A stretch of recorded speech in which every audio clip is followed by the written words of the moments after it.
Yeah. Fine. Alright. Well, today's stream is about a certain feminist speech in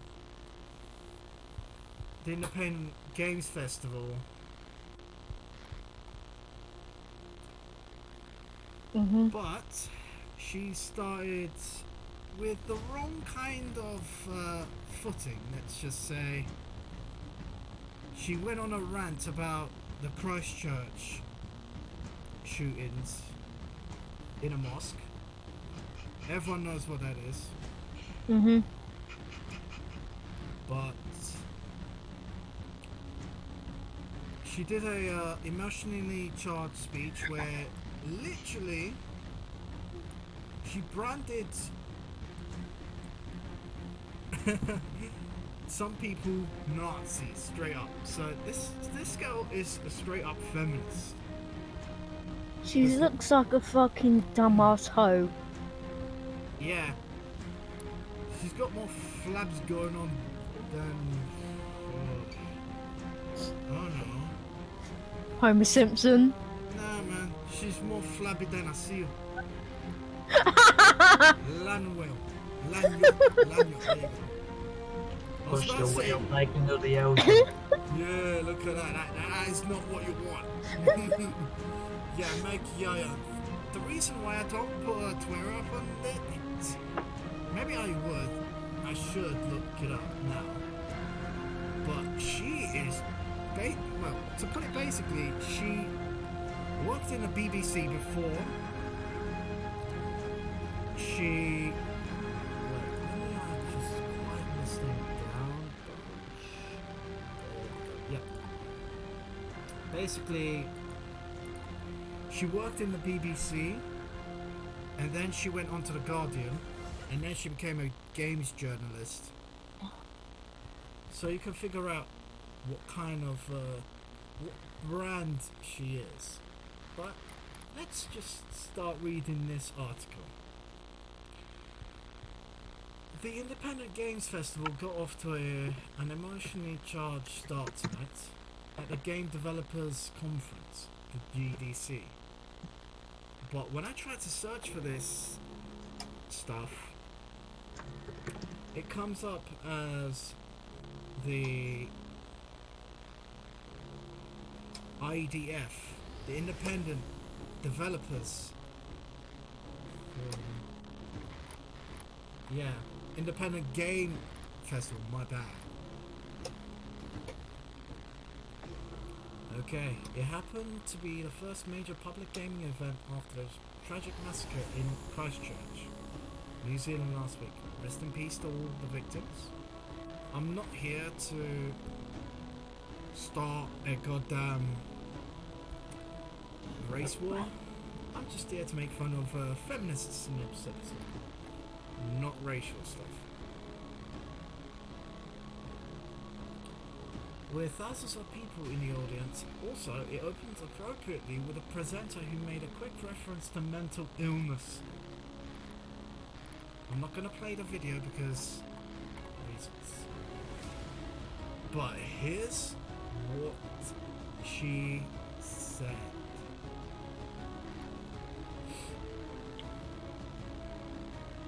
This is a different one.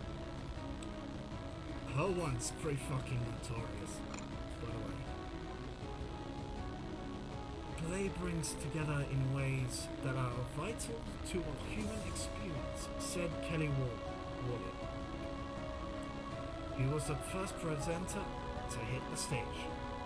The explosion of a single experience can create a whole nurturing space for dreams to take root. Many of us who think that we suffer in silence next to another person who's suffering in the same way. We all participate. And we're all in this together. What divides us belongs in the past. Well, there's nothing much you can say about it. It's just, well, it is basically, it's not a straight W in any way. Well, I could say. versus logical. Warnick introduced Meg Yayas, who won an award in the past for the indie game 80 Days from Inca Studios. Vert, have you heard of it before? 80 Days? No. No? I didn't. Iffy? Nope. Okay, she was the host for the IGF Independent IGF Awards at the Game Developers Conference in 2019 in San Francisco. And she made clear how she felt about the killing of 50 Muslim immigrants in New Zealand by a shooter who referenced a video game culture and streamed the killings in a live video. Yes, we know all about that. Mm-hmm. Now, that's the reason I didn't go through the articles of the New Zealand shooting on this vid, because I know for sure that they will censor. Knowing that New Zealand is a British colony, well, Commonwealth, they will. Okay, here we go. Here's what the Meg Yaya said. I've always found it a little strange that a good my community, this community, literacy, woman. Jeez. Good my community, this community. No. The way that you would normally say it, the good in my community. Fuck the last part. It's still the same thing, much more simple as chose to give an IGF award to a game that was anti-colonialist, anti-racist, and unabashedly feminist, pointedly diverse and well written by an Indian woman, was also the same year that our audiences were engulfed by Gamergate. Well then.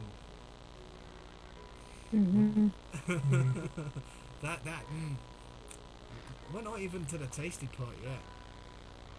Yaya said, and it felt at that time it was as tough, though rejected that campaign of hatred, but it's actually never felt closer to me right now. A mutated strain of that poison that make video games is testing has bundled up in Christchurch, New Zealand. It fueled a monster who went to a mosque with murder in his heart. And if we don't actually and wholly and totally reject these people, these Nazis and fascists and white supremacists, yeah, I can hear the cringe. Someone's stomach is cringing right now. Then we are inviting them in. That was most likely a reference to Donald Trump, who has been accused of normalizing white supremacists by failing to acknowledge them as a threat, or failing to call the attack an attack of terrorism. That last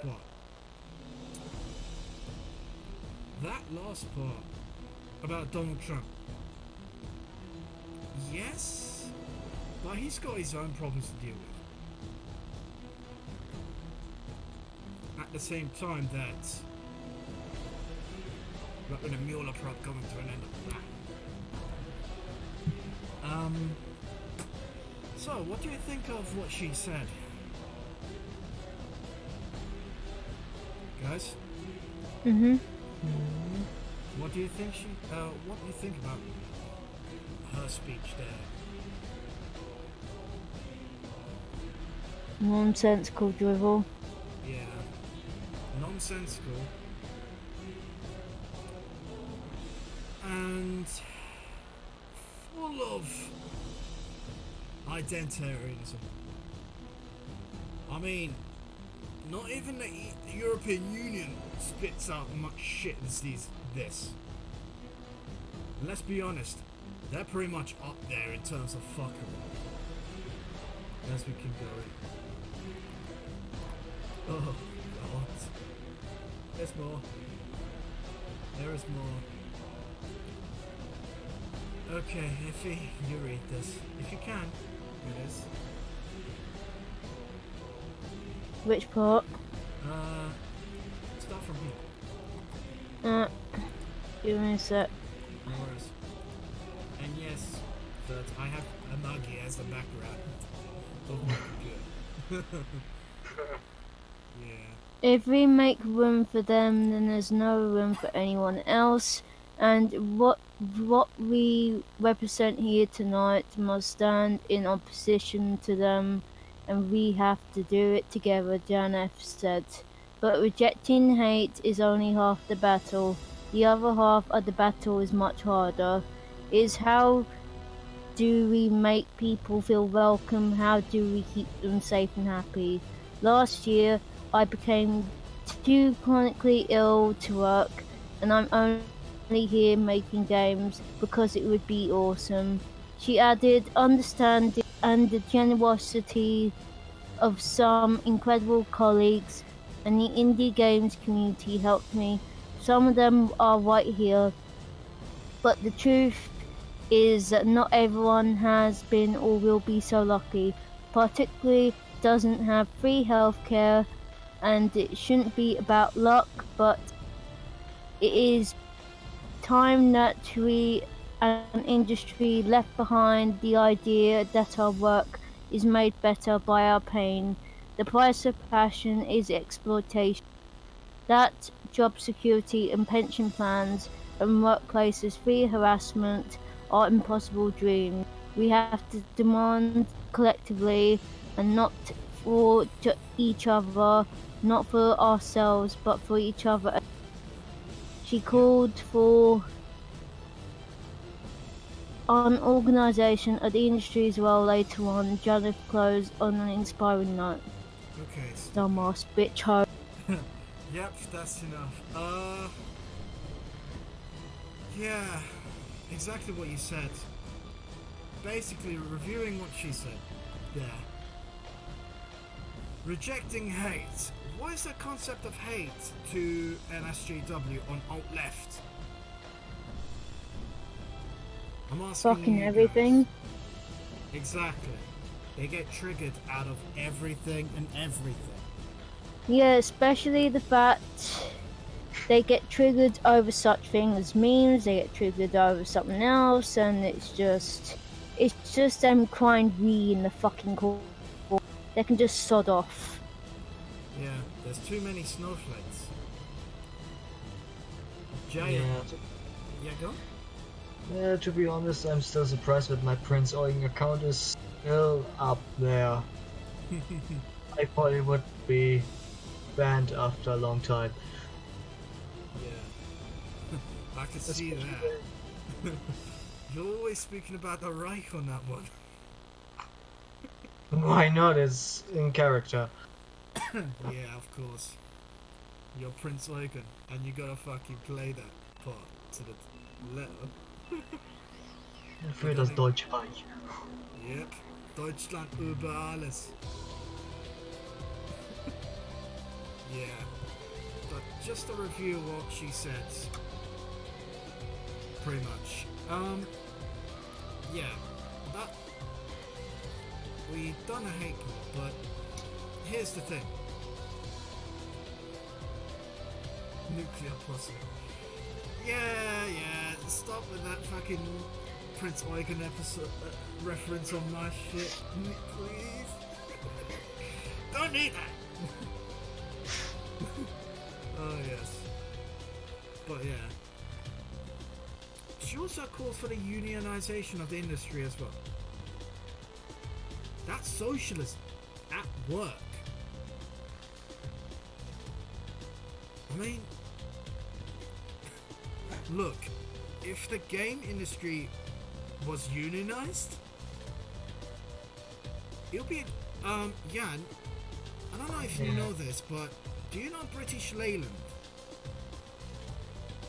Basically, the British car company group in the 80s, comprised of the British car companies, but as a centralized thing. Well, if you don't, let me teach you. It was a unionization of the car industry in England, where British car companies came together under the moniker British Leyland, and because the British car companies were starting to feel a bite from Japan and Europe, more specifically Germany. It's a way of competing, but this unionization was, how do I say it?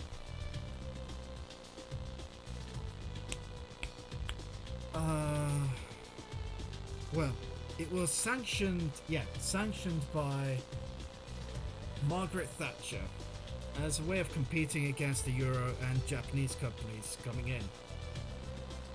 But what she did was open up the whole free market in the 70s. But all this shit, she opened up the free market in the worst way possible. Like shutting down the mines, shutting down the industry we already had, and just leaving British Leyland and Sinclair or Acorn. Sinclair and Acorn, you definitely know that's what I'm talking about. Sinclair, ZX Spectrum, Acorn, BBC Micro, those computers. Okay? But, yeah, we're just, the UK was kind of lucky that the computer industry didn't get unionized as well. The car industry got unionized into British Leyland. They were just clumped up. And guess what happened? The workers go on strike, and this lasted for about 15 years. Until the companies just went bankrupt and Rover had to go and suck some Honda dick during the 90s, and then they got sold off to fucking BMW. BMW ripped Mini from them, which is not, and they made Mini into a brand, and that's how that happened. So imagine if what happened to British Leyland happens to the gaming industry. I'm predicting a shit ton of strikes every day. People and workers just going out. Burning. Just going out, not working. That is... No. As a car fan, and a classic car fan from England, I know the dangers. I know the dangers about unionizing an industry in the wrong way. But if that happens to the game industry, it's cucked. If you don't know what you're doing with unionization of an industry, you'll cuck that industry. And Yaya? Meg Yaya, of all fucking people, saying that, it makes my stomach fucking turn. It makes my fucking stomach turn.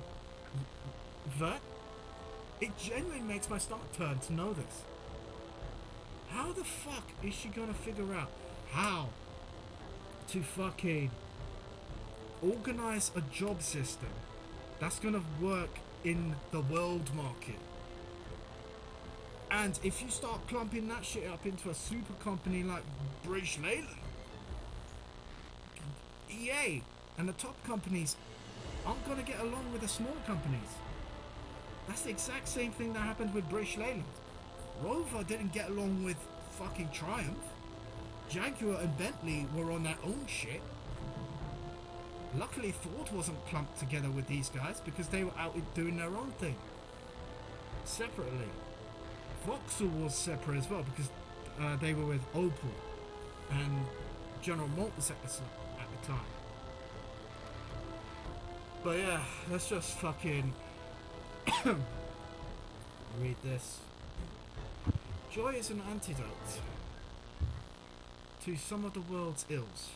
Yeah, I'll sort out the door in a minute. Right? Don't worry about it.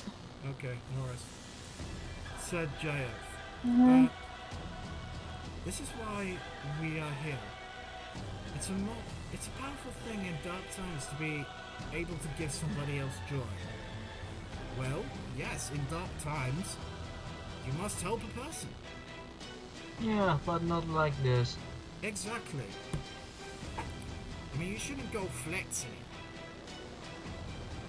If you guys need help, I'm here to help. Ask. Just ask. Don't flex. Don't flex. I hate that kind of thing. Well, Tim Schafer, CEO of Double Fine Productions, was host of the Game Developers Choice Awards. He said, I'd like to say something that I hope is not controversial. Fuck white supremacists. Sorry about the F-bomb. I'll try to keep that to a minimum. Not He also controversial. Yeah, I don't see that there. Honest, Yeah. I see this what they say also as a kind of racism. Exactly. It's obviously against white people. Now, I'm white myself. So you too. So, it's the classic fucking out-left rhetoric going on here.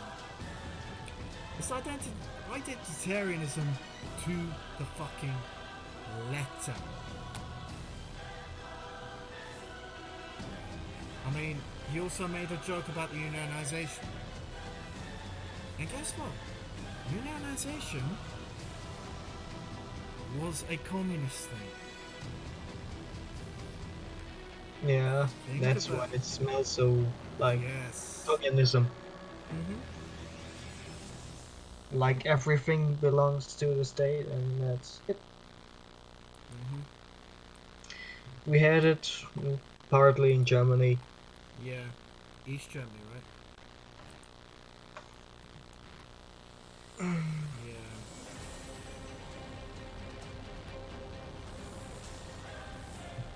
Okay, during the evening, the game developer group gave special awards to Amy Hennig, creator of the Uncharted series, and Reiko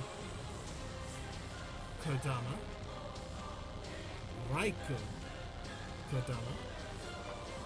That's the right way to fucking say it. Lead producer and director at Sega Games.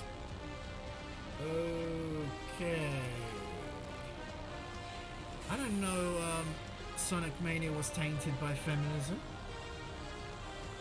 Huh? Yeah.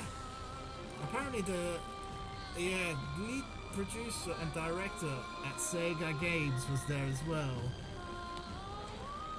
Maybe some other game I don't know about. I don't know. Definitely something to do with Sonic if it's... Well, this is a part of the article. Apparently. From refugee to game developer. Well, 22 or 24 years of life. Oh, you want to know the irony? I'm 24. Alright, look, my tongue is getting hit. Loyal Maya lives in a refugee camp in northern Uganda. Ah, Snuggles. Yeah. Do you know the way? Do you know that way? Oh my god, we're making fun of this shit. His parents fled from South Sudan to a decades-long civil war. Okay, yeah, that makes sense. I was gonna say Sudan is a safe place now, and Uganda's kind of a fucked place. But yeah, look at that role reversal. Oh shit. And that is why Maya's journey to becoming a game developer is so rare and amazing. Well, you do kind of realize computers are cheap in Europe. And practically Africa still has like every one of our scrap computers because it goes there. There and to China to get recycled. I mean, seriously, I've seen documentaries about Africa where they're just dumping old CRT monitors into a river and bashing the fuck out of them. And I'm not joking. And they're doing that whilst they're in their bare feet. Okay. Yeah. And you wonder why the health of the African population is so fucking bad. I heard Maya tell his story about Rani. Should I say the Turkish way or more? Ismail. There we go. Ismail's story. One reason to be panel at the game developers conference. And of course it's in San Francisco. Yeah, the GDC. Shit! That's the small flick capital though. I mean, okay, the only good thing to come out of San Francisco is the film Bullet. Come on. Bullet. And the Ford Puma advert that was made with the Bullet Mustang in it. Yeah, but that was a green screen. And yes, the Ford Puma and the Ford Mustang are the only good things to come out of it. He told that story, there wasn't a dry eye in the audience. I'll be dry-eyed. I'll just be asking him, like, okay, what did you apply to? I wouldn't have cried. Because, you want to know something? I've heard so many stories from my family members. My grandfather got locked up in Germany, man, for a month. I mean, he got locked up in Cologne for going without a visa when he was about 40 before he came to the UK. So this story is quite tame for me. Fleeing a war? Well, we fled a piece of shit country. My family came from Turkey. That place is just a police state. That's why we came here. Yeah. I'm happy now. I hate my uncle. I hate Turkey. Let's not make a joke of that. I'd rather be a British or a German than a piece of shit. That mom. Yeah. I mean, I have relatives in Hamburg and Kiel. So yeah. Well, Do I have to remind you of Article 13 and that some idiots told today that all people who demonstrated today were bought by Google and similar companies from America? what demonstrations were these? Today in all of Germany and some other cities in Europe, all over the place against Article 14. Article 13. Yeah. Guess what we had in England? The People's Vote. And guess what? It didn't pass. Go figure. Well, that's why. To be honest, I only look at the front page of the newspaper and I'm already cringing at it. Okay, Mayan was born during wartime. His parents fleeing South Sudan. Managed to gain independence as a country in 2011. No. Technically no. No. But I'm gonna digress. Because Sudan is a thing. Was a thing. Even when the British were there. They were attacked on the road. The parents had to separate. Yeah, that would be logical. Separate, more chance to escape, less chance to get detected. Simple as put, it's a tactical move. It's not. It should not be an article. Maya was born into the way. Grew up there, no electricity. Well, 1983. Yeah, then it would make sense in Africa because Sudan has electricity now. That's not a problem for them, unless you're out in a tribe community outside of the cities. Yeah, that would. He was one of 2.5 mil displaced by the war, which began in 1983. You know what? That actually digresses onto a nice little topic that I would like to discuss. You guys must know Live Aid, right? Really? Yeah, well, it's basically a music festival, not festival, I'm going to say music concert to help out kids in Africa. Mainly from the UK, but here's the bit of a controversy, and it's true. Whoever they helped create with their money they generated. They gave it to the corrupt rulers at the time. It only made things worse in Ethiopia. They meant to help them, but they gave the money straight to the leader of that country, who was corrupt as fuck.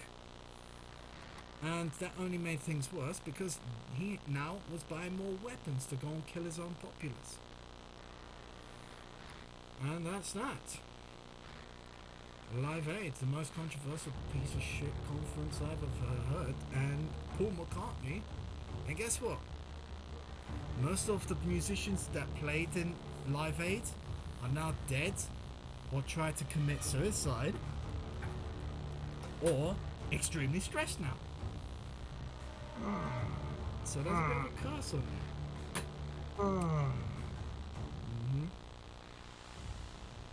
A few years back here, a laptop computer at the registration. Are you sure that he was actually allowed to do that? A few years back, Mayan saw a laptop computer at a registration station for the refugee camp. Holy shit! This guy randomly walked into an EU camp and stole the registrar computer.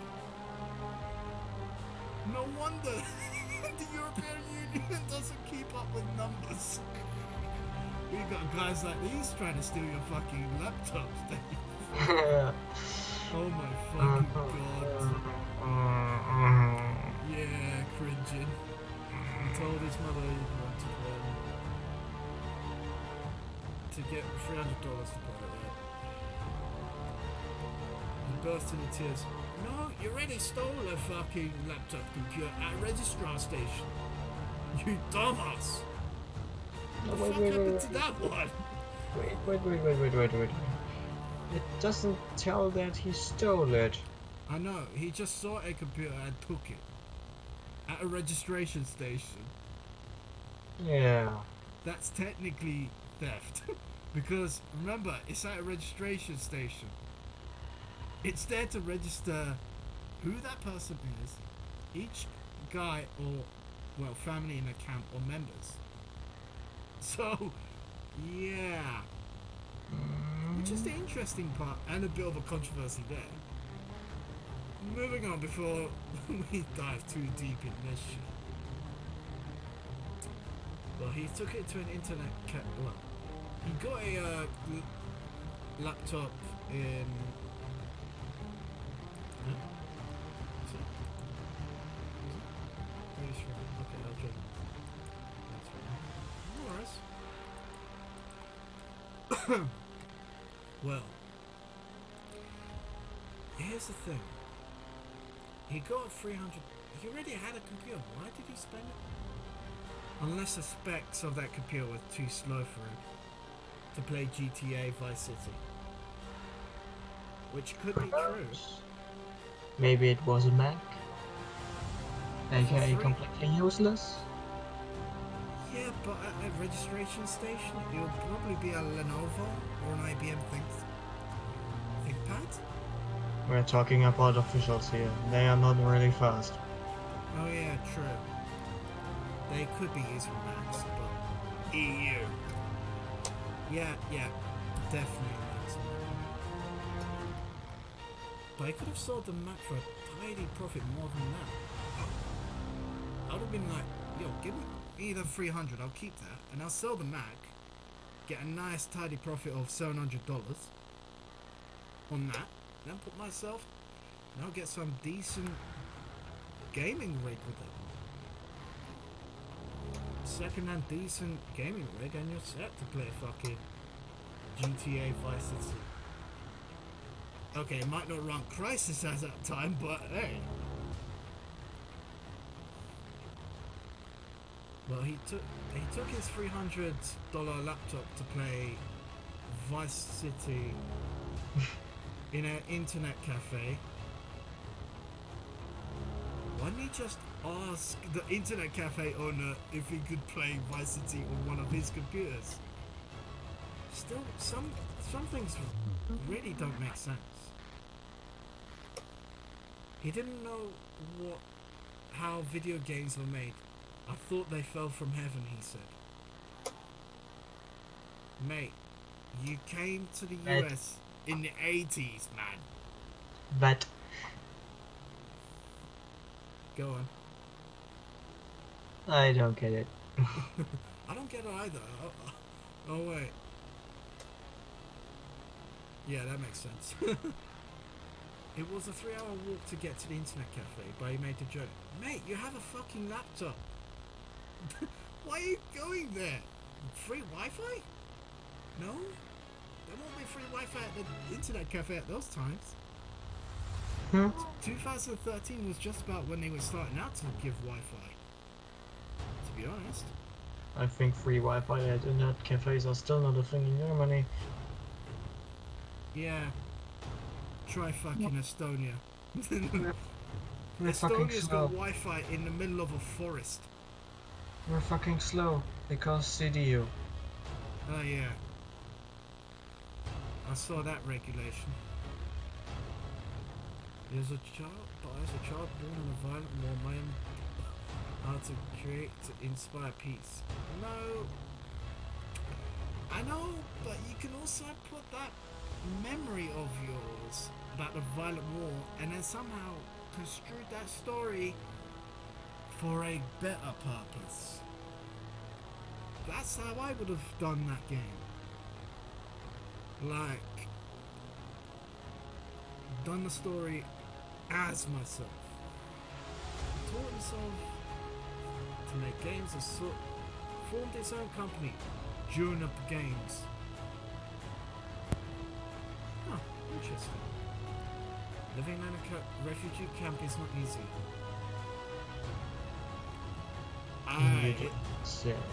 You don't say. I've seen those refugee camps, dude, in the Balkans. And before Italy shut its borders up, mate, it's paradise down there, man. I mean, it's better than my home.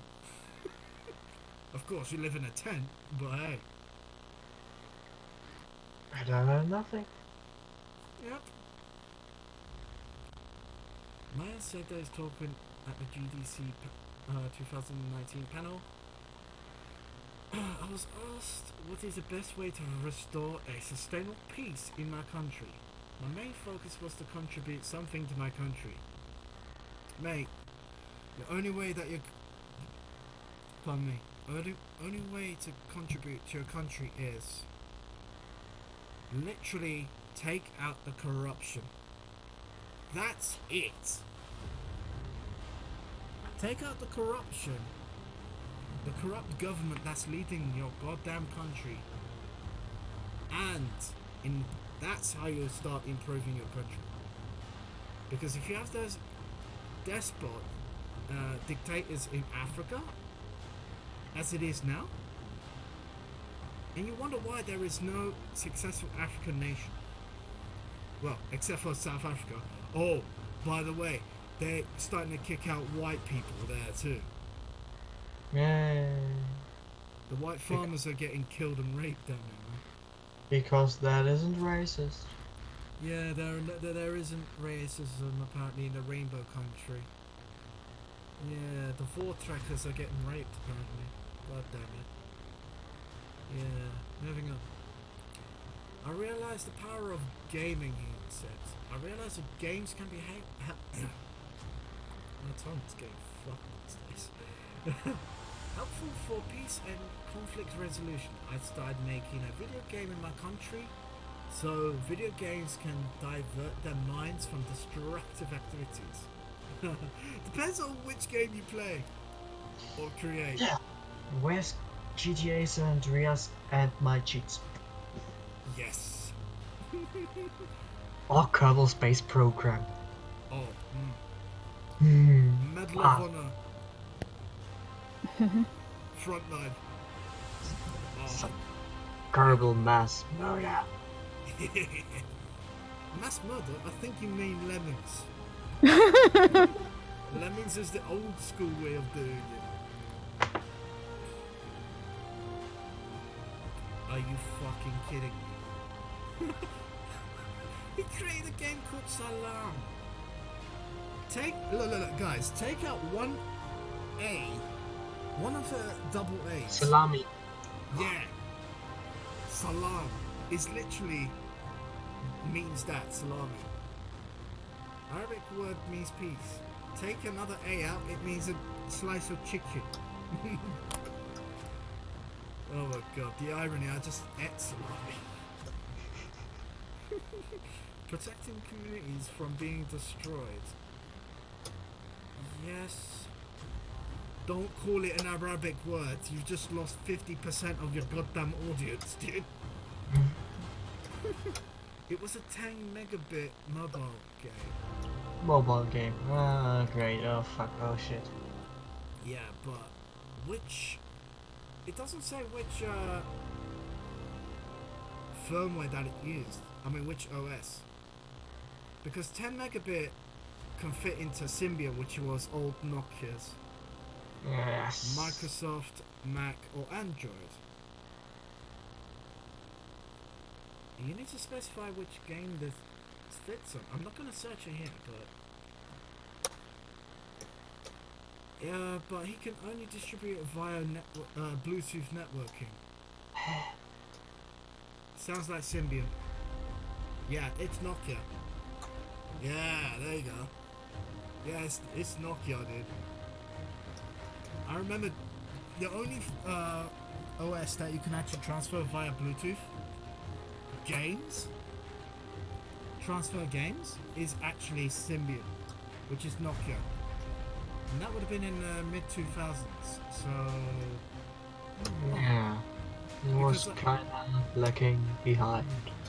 Yeah, because I Minimal. remember... Minimal amount. Yeah, because Nokia games aren't that sophisticated, and plus, flash memory was shite. There were... I mean, I had a Nokia N95, but the only maximum amount of game that you could put on it was about 2.3 megs. Max. Okay. It spread in a viral way. Huh. People just Bluetoothing it to each other in South Sudan. Okay. I don't buy it, but... Yeah. Because I'm sure that people could just plug it into their computers, and that guy could plug it into his laptop and transfer the file onto a store or something. No, transfer the file into a form room. And 10 megabits is quite fast for USB 2.0.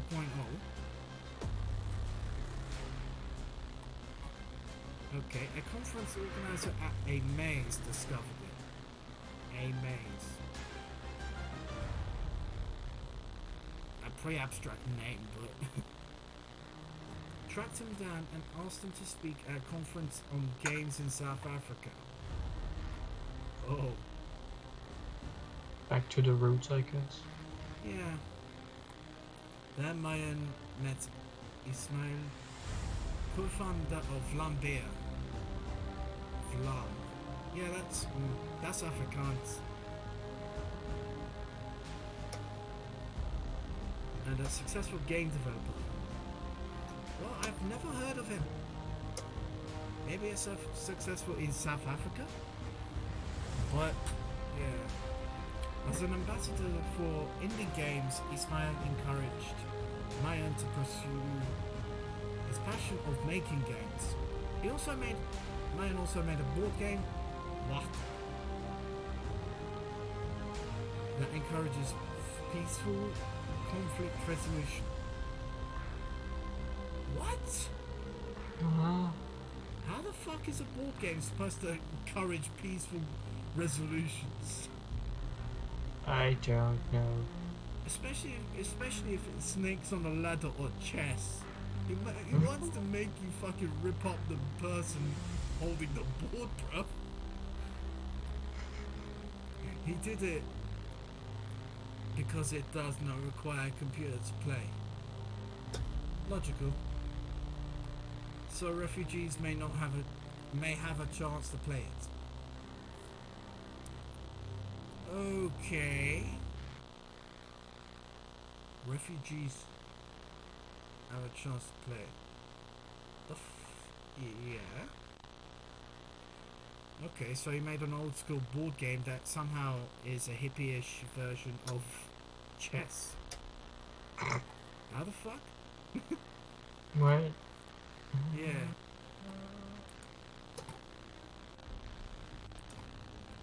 Never mind. Ismail pays for the panelists to come to... Wait, he paid for it? Okay. I don't buy that bit. But despite an invitation, Mayan wasn't able to come in 2000s. Oh yeah, they just have to put Donald Trump's immigration restrictions. His visa wasn't approved in time. Sudan is a terrorist country, mate. He's done. The thing is, it was not a Muslim thing. It was not a Muslim ban. It was a ban of countries that were a terrorist risk in 2017. Yeah, Germany was one of them. Well, because of fucking Merkel. Yeah. It kind of still is.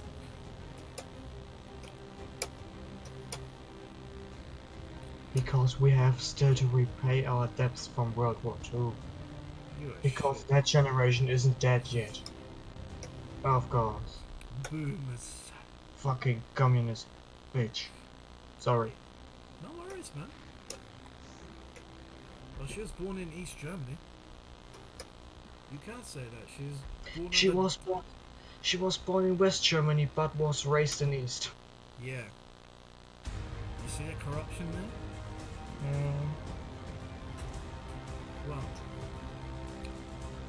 Well, let's just fucking move on from that part because... Yeah. That doesn't make any sense.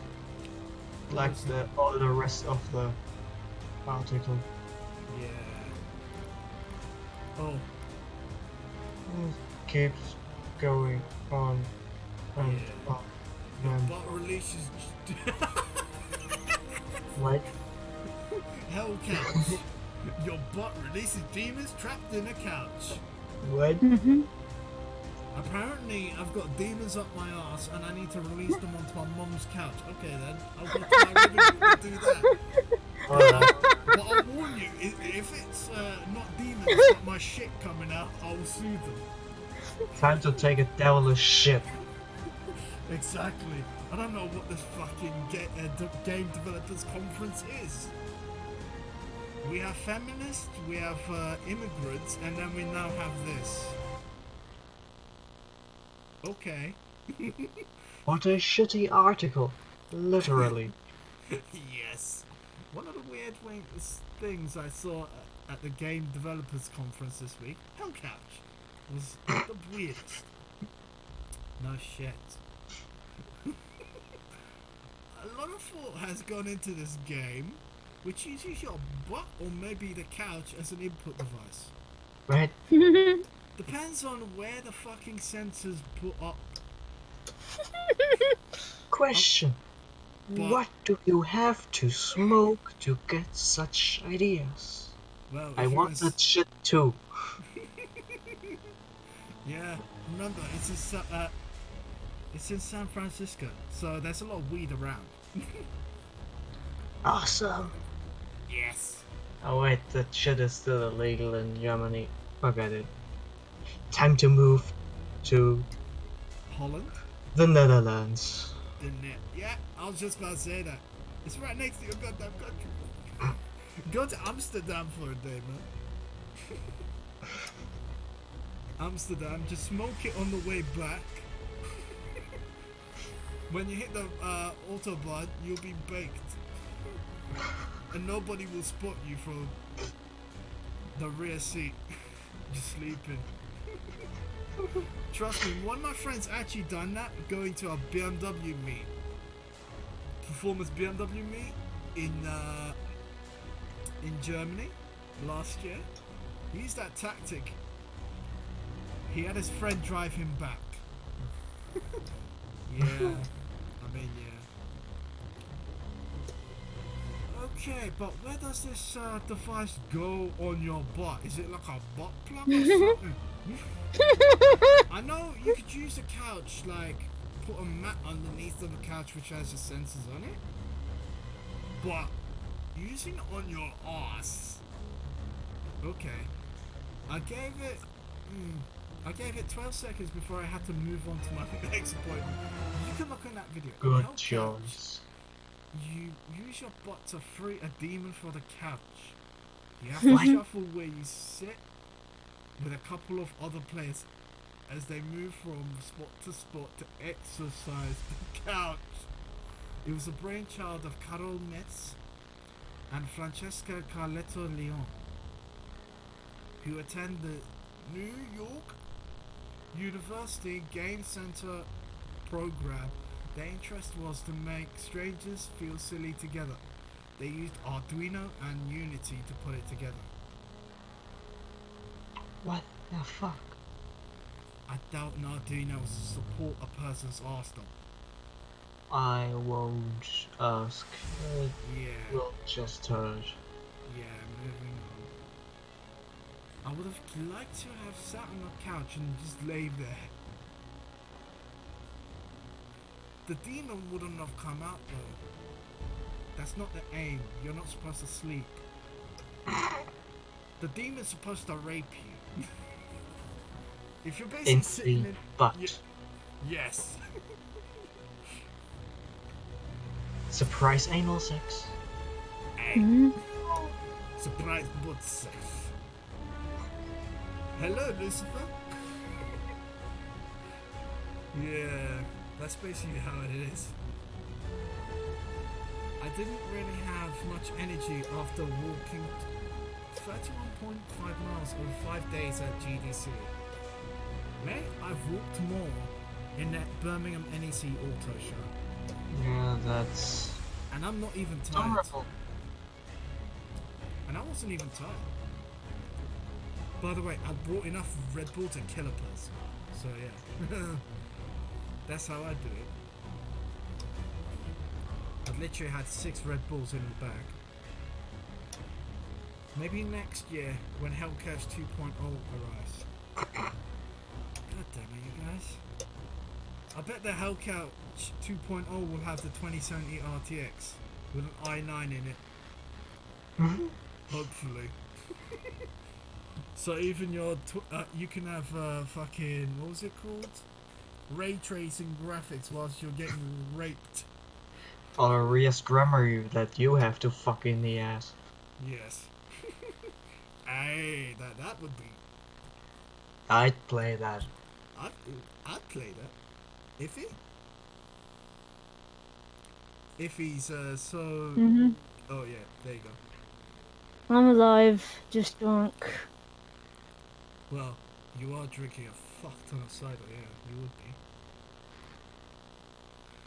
Okay, Google Stadia. And that fucking thing. Yeah, I heard about it this week, but this is the first time I'm Find actually it going to read about it. completely useless and that it won't really hold Well, much. has promised if it can resolve these 3 questions. Okay, what are those 3 questions then? Okay, Google stole the show by announcing Stadia. It's on-demand streaming service for video games. Yes, but let me remind you of what Nintendo did with... No, much better one, okay? Sega Genesis with Sega Channel during the early 90s. It's basically a modem that you plugged in onto the cartridge slot, and you plugged it. It was basically a null modem that you plugged onto a, well, to wherever, satellite dish or your phone line, and it basically did dial-up, and in like how you would get like, well, like a TV schedule. There were certain games at certain hours on the Sega Channel they can go select and download. It's basically on-demand version of that, not instantaneous. Mate, it's been like 25 years since the Sega Genesis and Mega Drive and the Sega Channel. You should be able to do that. Hell, we should have had that during the PlayStation 2 era. Mhm. That would be fucking incredible. I had an original Xbox. That thing is far more capable than what people say. So,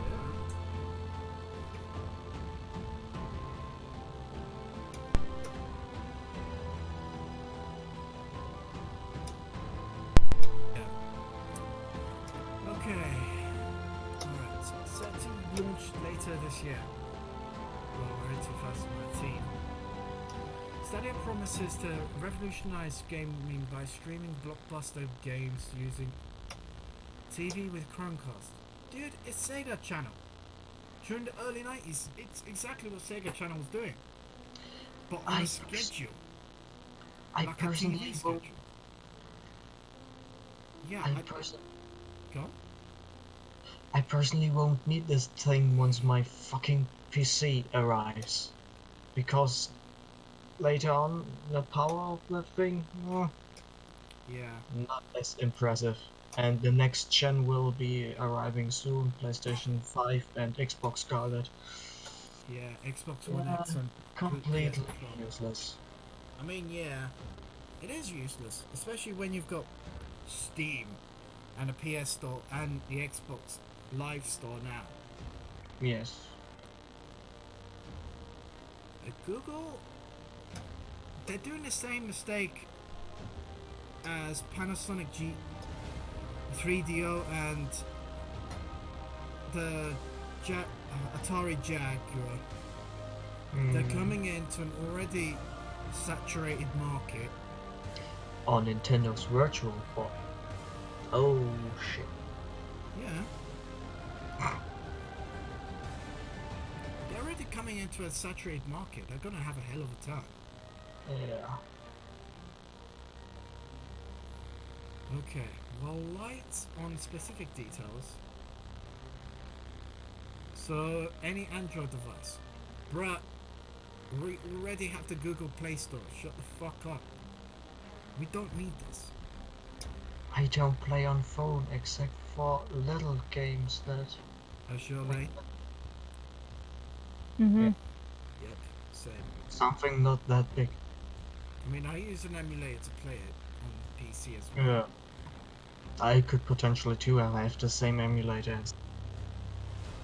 Yeah, it's... Let me see. Yeah, BlueStacks. Yeah. It's not the best emulator for Android, but it's decent. It's decent. I tried to use its GPS hack for Pokemon Go. Yeah. But the thing with Android emulators, You must go into your BIOS menu of the PC and turn on CPU virtualization. Mm. And that's a piss take in HPs to do. It took me about 30 minutes just to get Windows not to take over from the BIOS as soon as you switch the computer on. Yes. It's like button mashing those F buttons. Yeah, F11, no, F12 in my case. And I sometimes had cases where I had to mash F3. Yeah, that would be surprising. Well, okay. Google's GDC presentation about Stadia was certainly impressive. Games like that Assassin's Creed Odyssey will load within 5 seconds and run on any device. I want to see that. Me too. Mm-hmm. Because I didn't buy this Huawei P20 Pro to fuck around. It's got 6 gigs of RAM and I'm gonna fucking use it.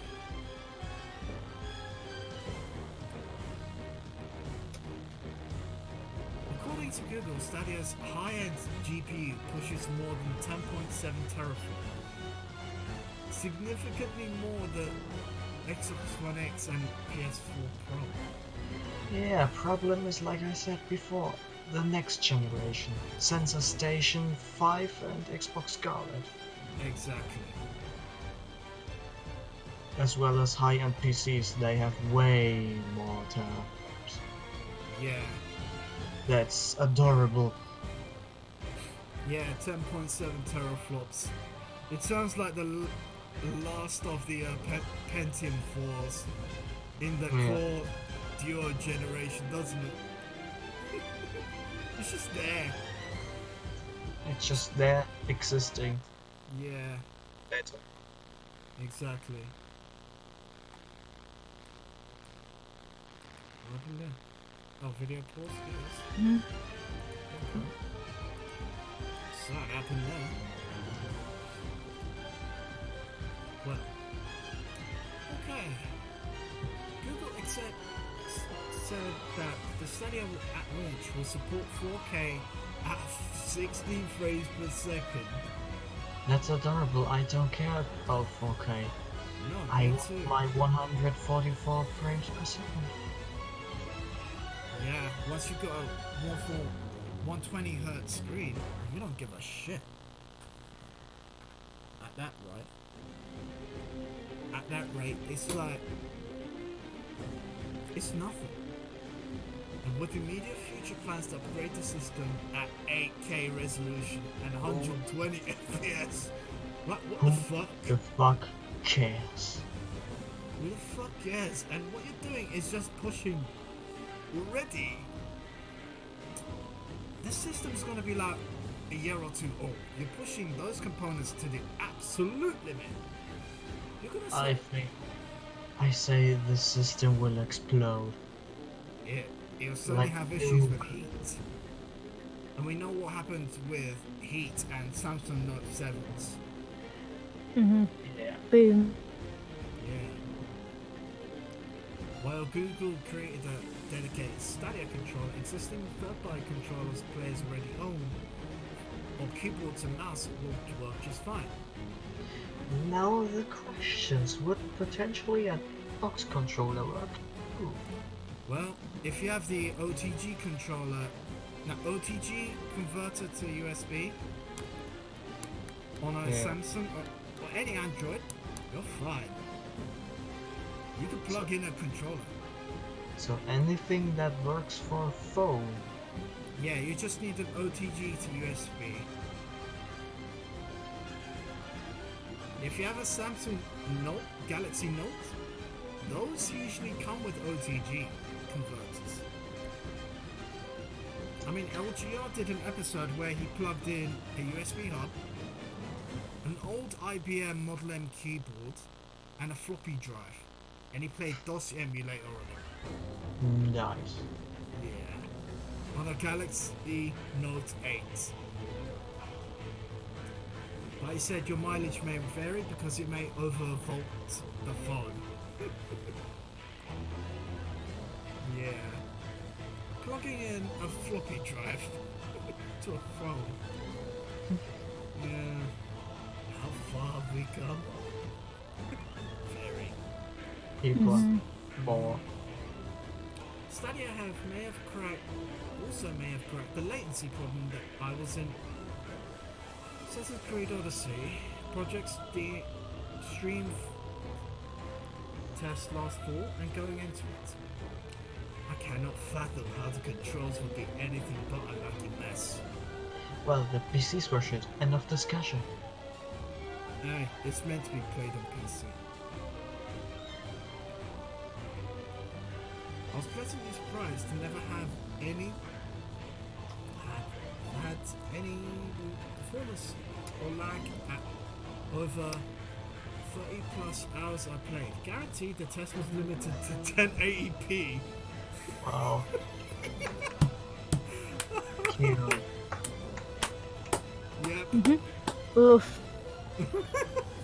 Wait, you have to limit the fucking system. Okay then. This just sounds like an average computer, bro. Yeah. That can even handle my laptop. And he's not the fastest either. I have a GTX 950M in it. Yeah. That's adorable. Yeah.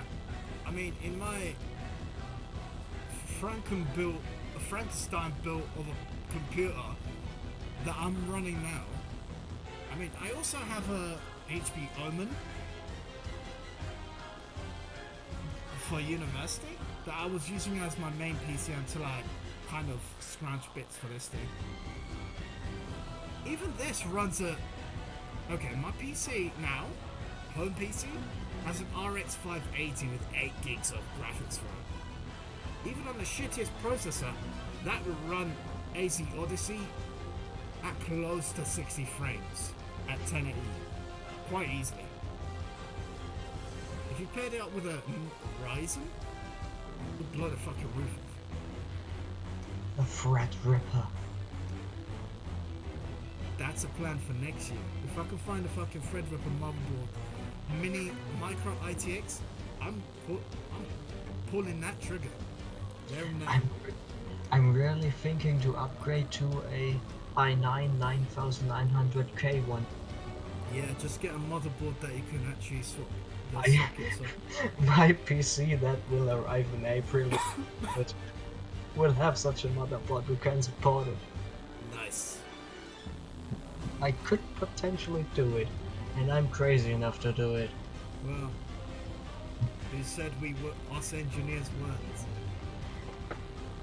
I mean, even in fucking mechanical engineering, you kind of have to get insane Yes. to pull the strings in. Okay.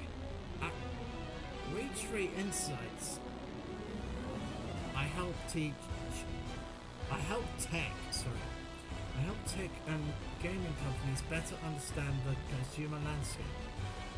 So I'm very interested to see how or if Stadia will indeed transform the market. I have very little doubt that the Stadia will be met with fanfare and hype. But it's worth nothing that Google is entering a very crowded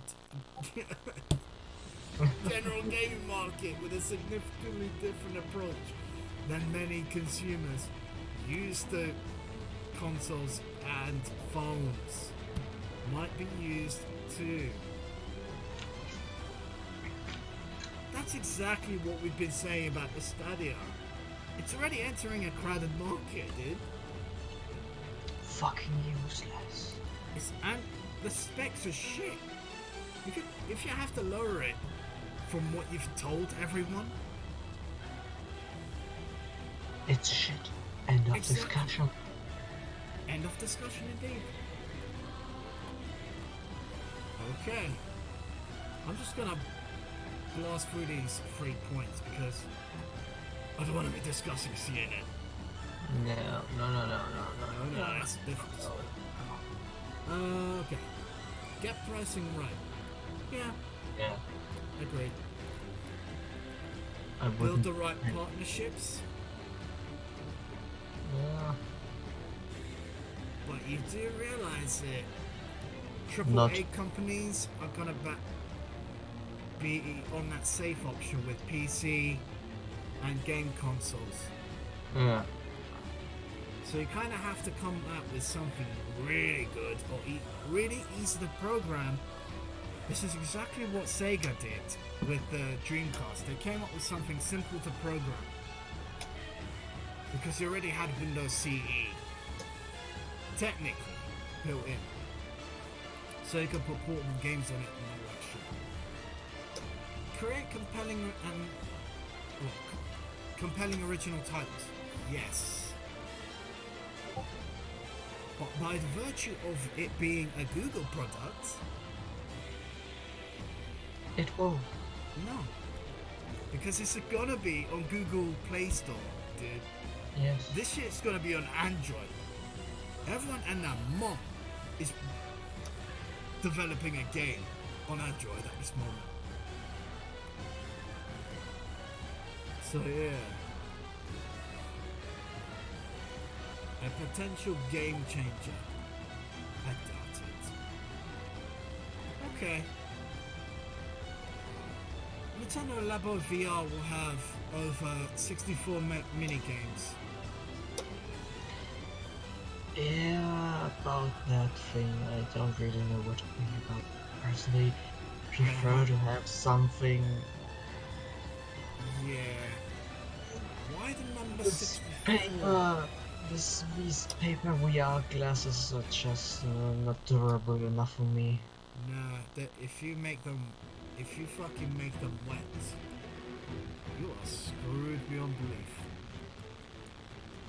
And considering what you have to pay for these things, For a bit of paper, it's too ridiculous.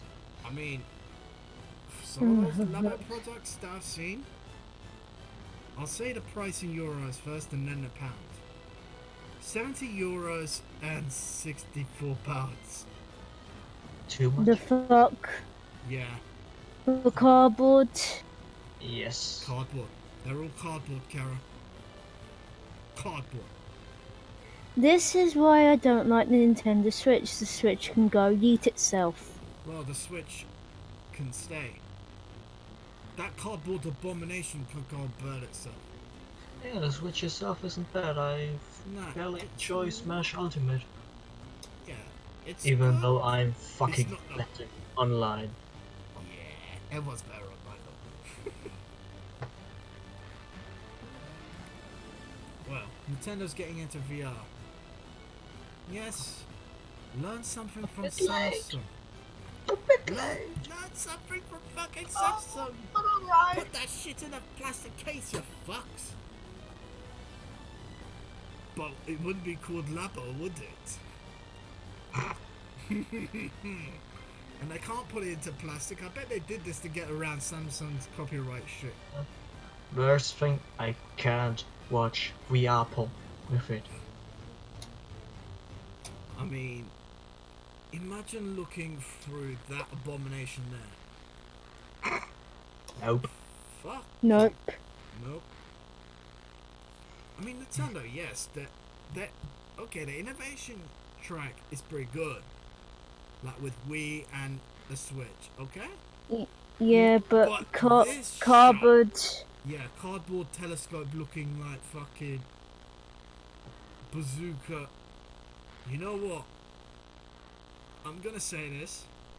I swear to God, it looks like an old German Leica camera from World War II. And the Yeah. funny thing is, my Huawei P20 Pro actually uses lenses made by that company, Leica. What? Yeah. He has 3 Leica sensors.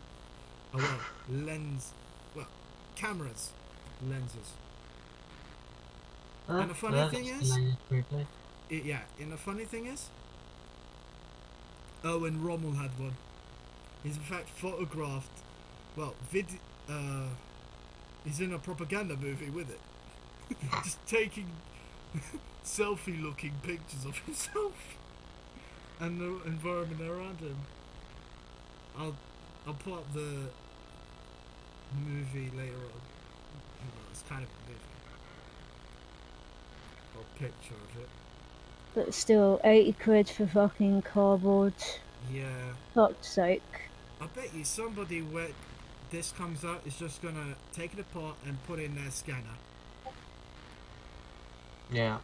And 3D I print bet it. you, I 3D bet you printing it's is not just even fucking decent fucking cardboard as well. It's probably shit cardboard from Poundland.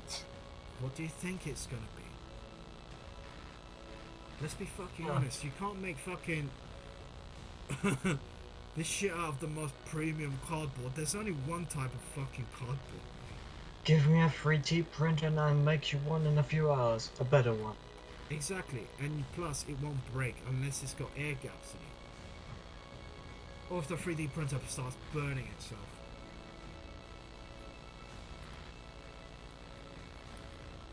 Yeah. Cardboard peripherals that you can make yourself. One forms a Google cardboard style headset which plug in. Okay, you don't plug it, you slot it into it. There. Choice of words. You're supposed to be a journalist. Yeah. Not a fucking idiot. Exactly. You don't plug it in, you slot it in. Plugging it in means there's a cable in it already for something. Which is almost guaranteed not to have because it's just made out of cardboard. Unless Nintendo wants you to put some kind of Arduino looking thing into it. Which we don't. Yeah, cable made of cardboard. Wait, what? No, it's just bare copper. Ooh. That you have to fish through the cardboard. The Shocking corrugations. That would make for some shocking moments. Yeah, no, especially knowing how much the Switch puts out through the headphone socket. It's like 5 volts, dude. It'll jolt you. In fact, one of my friends and me did a prank on one guy who had a Switch.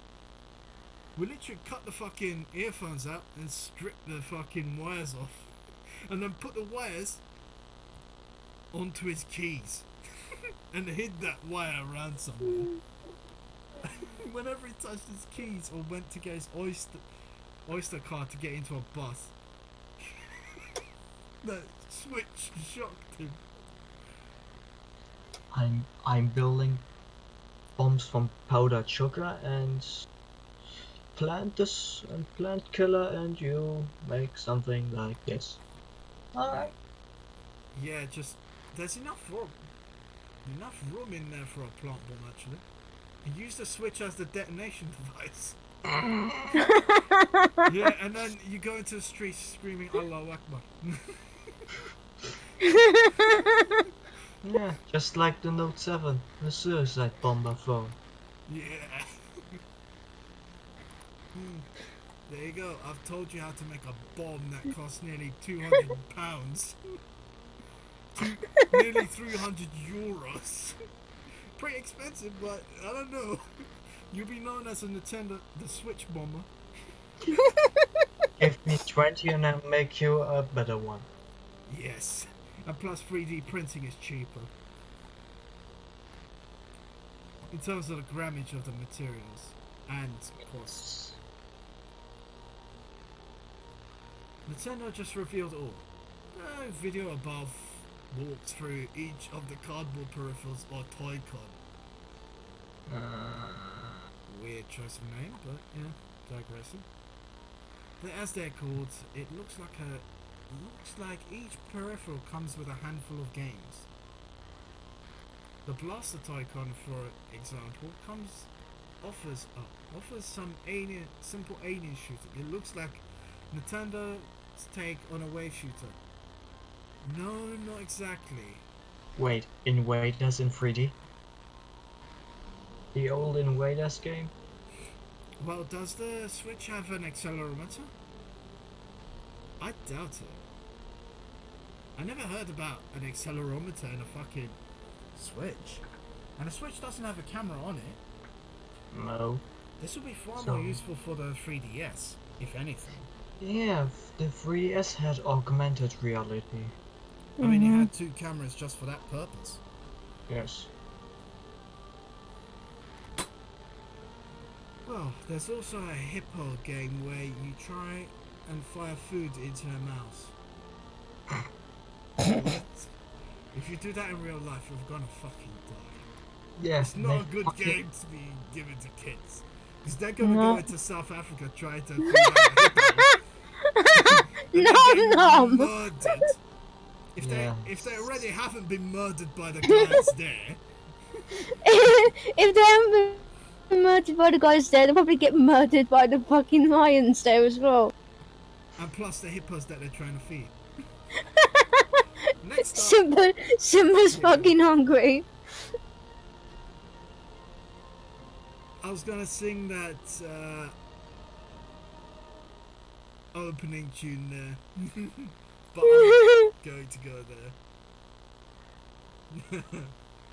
Next up is a wind pedal. You keep it by your foot and press off it to get a gust of air in your face. Eh, Mate, that's an air pump. Those exist already. They're A called fan. They're called tire pumps, dude. They're called tire pumps. I was doing that in mechanics every day, and those things cost about £20, dude. Not 70. And those things were made out of metal, so they're far more durable. Okay. It's assigned to a weird looking game where you jump over balls as a frog. Since when did Frogger become gay? I'm sure that Frogger wasn't a I'm sure Fugly wasn't that fucking gay. Yeah, and the frog is now in rainbow colors or what? Uh-huh. With Atari 2600 graphics. This shit looks like a level from Dig Dug. LSD Dream Simulator. Oh Yeah. fuck yes. Hope it's not Polybius. I don't want the CIA trying to kill me. Weirder still is the Toy-Con bird, which turns the headset into, well, a bird. As you might have guessed, it comes with 2 games that you make you a bird. Mate, I'll phone up Nintendo right now and make me a Stuka simulator. That would be fucking insane. Now I want Elite Dangerous for Switch. Oh yes. Now I want it. But would it run it? That's the problem. My very old laptop, who is now 12 years old, was able to run it Yeah. on lower settings though. Yeah. And the Switch isn't that powerful. Let's be honest. It's like a slightly more upgraded version of the Nintendo Wii U. Mhm. And the Nintendo Wii U is an upgraded version of the Nintendo Wii. And the Nintendo Wii is just a repackaged GameCube. Mhm. Yeah, The processor is with exactly motions, the same. with You gone? motion controls. Yeah. But everything else is the same. I did like Metroid Prime Trilogy though. That was a good game. But now you can get a Nintendo Wii and turn it into a DOS emulation station. The game where you can fucking murder Pikmins at your will. Let's play that all over again. Yep. Perhaps the best looking bunch is the Toy-Con elephant. Surprisingly, this comes with Toy-Con's own version of a VR creation app like Tilt Brush. What? Yeah. Nani? Wait, You use the elephant's trunk to move a 3D paintbrush, and there's a handful of mini games for this one too. The Toy-Con camera, meanwhile, takes you to an underwater world. I first read Underwear World. Well, you do realize Nintendo wouldn't actually post that publicly. But I bet you they tested that kind of shit and they were like, and we know how censorious they are, dude. They won't post that in the public. Know what I mean? Somehow Sinman made it through. Senran, yeah. Too bad we can't use that in VR though. Then you would have to require this £70 cardboard looking thing. It would be covered in cum stains. It would be wet as fuck. I don't get it. Senran Kagura would probably screw this thing way above anything else. But these are the only games you'll get with a Toy-Con VR. Nintendo also revealed a VR Plaza that features some 64 mini games to explore. Yes, it's called VR Chat. It's already been done. Yes. Or Nintendo Land, just in VR. Nintendo Land fucking sucked. I hate the Mii store. I did play it. I but played it for long. and it was boring as all hell. The only reason why I had to suffer that fucking bullshit was because my nephews wanted to play it, so I was stuck playing with them, playing that utter shite. Yeah. I was happy when I got Mario Kart 8. Yeah. I mean, and then the 200cc update came. Well, I wonder what's with Nintendo and the number 64. I know the N64. I personally would get it when they were into 69. Yeah, I actually played on an N64 back in the day as well, like late 90s. With that layered controller. Yeah. I mean, What Yeah, that weird one. supposed to be? I mean, I had a fat PlayStation 1, the original grey box. Yeah, me too. I have it still and it still functions. Well, mine went toast when I was about 12. Ah, shit. Yeah, my one just decided to brick itself because it overheated and the control pulse didn't work. They're still emulators, so fuck it. And that's what I use on my laptop.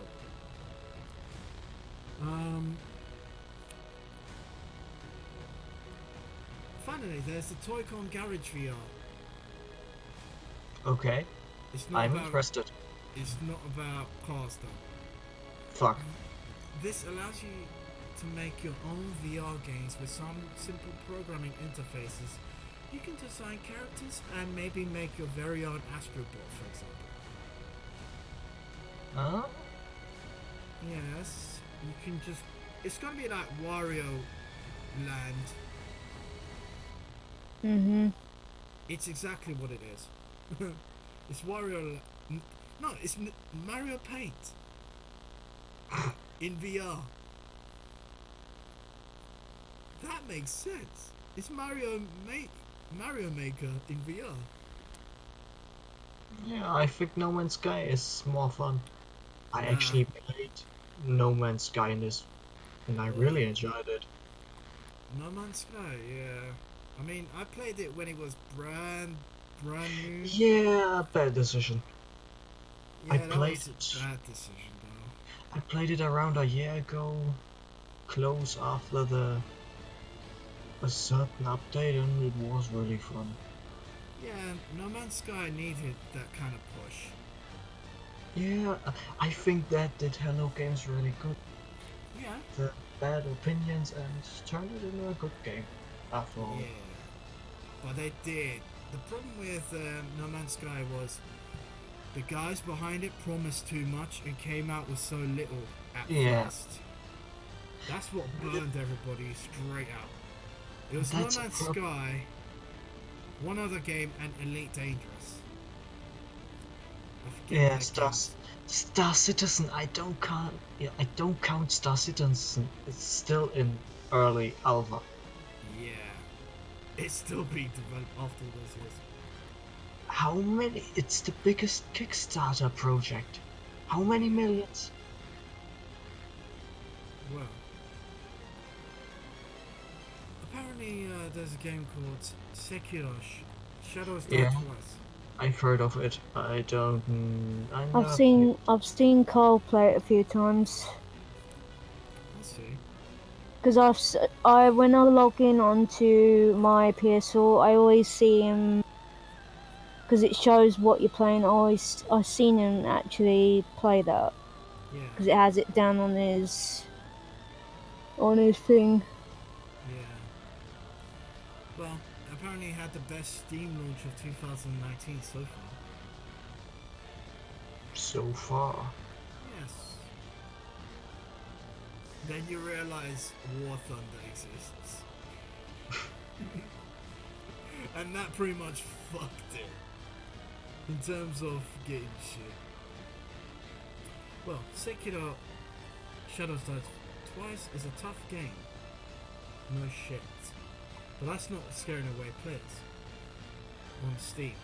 Latest release from developers From Software launched today. Yeah, because we know Dark Souls. Yes. And Ninja Gaiden? Hmm. I played it. Try it. I've heard of it. Yeah. Play the ones from the early 90s. You kill yourself. And plus, Conta. I mean, on the One- Sega Mega Drive, there is no save feature. End of. One thing I do want to try and do is I want to try and at least get a PS2 emulator sorted so I can at least play Atli Virus again. Just get a PlayStation 2. Those things cost about. I know, but if £44 it comes in handy when I want to film the footage. You know what I mean? Oh yeah, you want to capture it. Yeah, that's what I mean because Okay. I have the disc. I just Yeah, but It's with just your that my laptop, it's not going to do it, dude. yeah I can play it and film it as normal because Yeah, I know, but is your laptop capable? That's what I'm asking. Because I've seen the advanced specs for that. It will struggle. And with a PS2 emulation requiring a lot more CPU power than, let's say, a PS1 game. Yeah. Her laptop's from 2007. It runs on a variant of a Celeron. So yeah, I'm a bit skeptical. So that's why I'm gonna say save up for at least a second-hand gaming laptop with the similar graphics card to Vert, the 950M, and it should be decent. I mean, I only got a 1060 because University CAD work, and that cost about £1,000. You don't have to do the same exact thing I did. Yeah, that only depends on if they actually decide to fucking have better fucking decent PS2 classics on the PS4. Then I'll happily rebuy it again. But the PS2 classics are kinda shite. I kind of wish Sony did backwards compatibility on here. There has been rumours that there's gonna be backwards compatibility for PS5.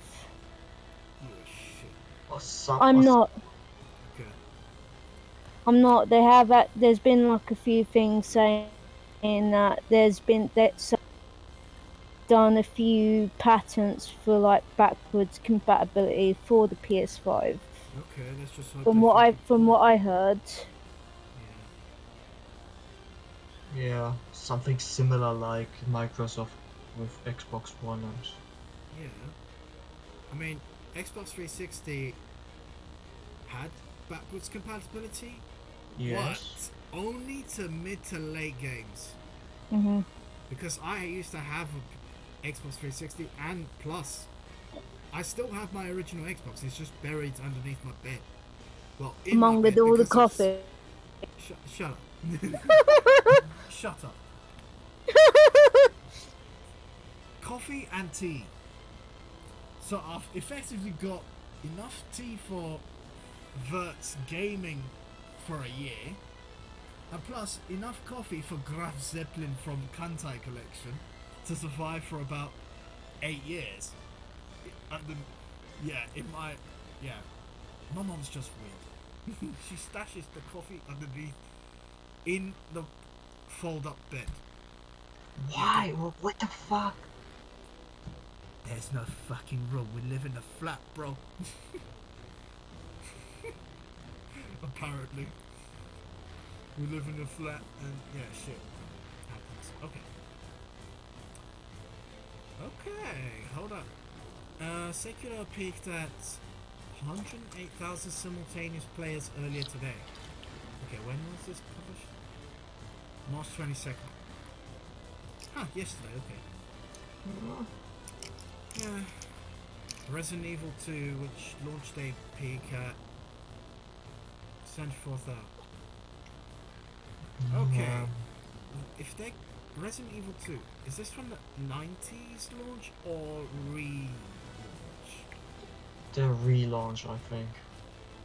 Because there Personally, would have been no way that you would monitor that many N64s and PlayStations and Sega Saturns at the same fucking time. yeah. Unless they had internet, which damn sure none They of us had didn't. at launch. The first really internet console were either Dreamcast that was shitty or the first Xbox. No, the PS2 kind of did it as well. Yeah, but the Xbox was faster. Yeah, I can attest to that. I have an original Xbox. So yeah, it's the OG. OG would be Sega Dreamcast with originally a 56k dial-up. Yeah, that. And plus, Resident Evil 2 was re-released on the Dreamcast as well. Along with Code Veronica. Yeah, I personally have to say that I like Resident Evil in general because I don't like zombies that much. Yeah, well, never a big thing with me as well. Okay, it's worth nothing that all the biggest new releases on Steam so far are from Japanese developers. Many Western studios have launched large games since January the 1st. But releases like Metro Exodus, Anthem, and The Division 2 only available on EA's Origin or Epic's Mega Games. Epic's Games. Why am I saying Epic Mega Games? That's the old I don't know. 90s name for it. Yeah, I'm getting mixed up between their 90s name and Epic's game, yeah. Just saying. With Unreal Tournament, it was Epic Mega Games. And with Jazz Rabbit as well. And then they switched to Epic Games in mid-2000s. Yeah, that's... So we got Tom Clancy's Division 2. The piece of shit Anthem on PS4. Yeah. And some Russian game that is in a zombie land. What? Oh. Well, that's what Metro Exodus is, bro. It's a Russian developer behind it. The game takes a place in Old this Russia. century. It looks like Soviet Russia took a shit on itself in that game. Yeah, it's like Chernobyl, but all over the country. Yeah. Maybe that's the whole plot. They don't even tell us. It only takes place in Chernobyl. Oh god. In a 25-mile radius of bullshit. Oh god, no.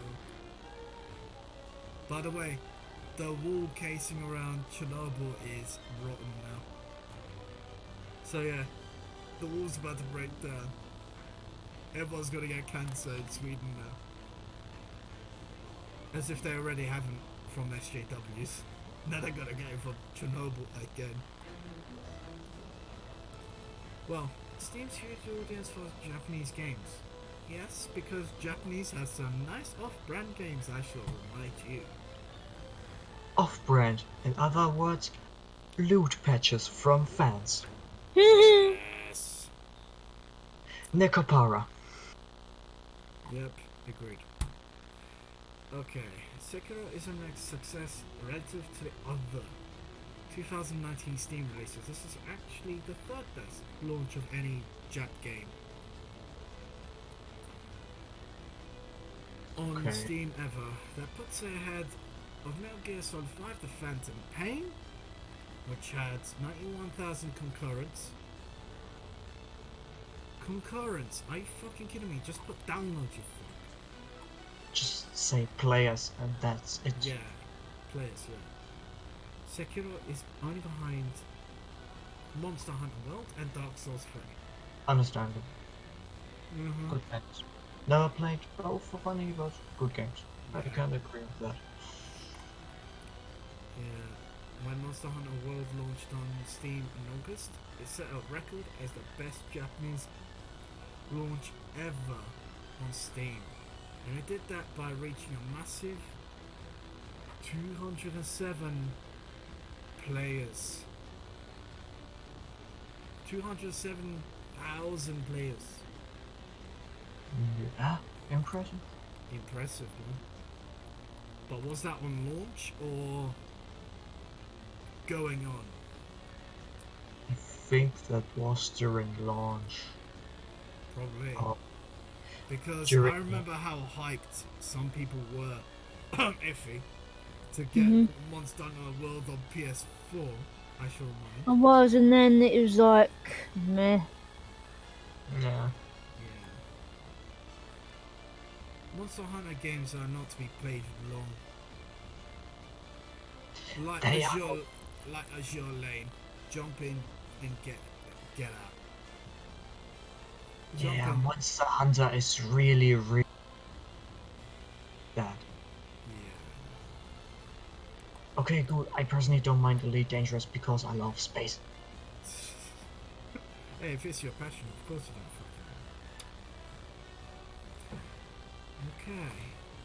fucking. Okay. Pro beat. That thing again. Oh god. That's just Stadia is all useless. about the cloud and AI. Yeah, Google really wants to spy on us. Mhm. Think about it, cloud and AI, dude. If that doesn't sound like a censorious campaign, nothing else does. Think about it, they're gonna have YouTube's algorithm judging this thing. Judging you what you play. Oh, great.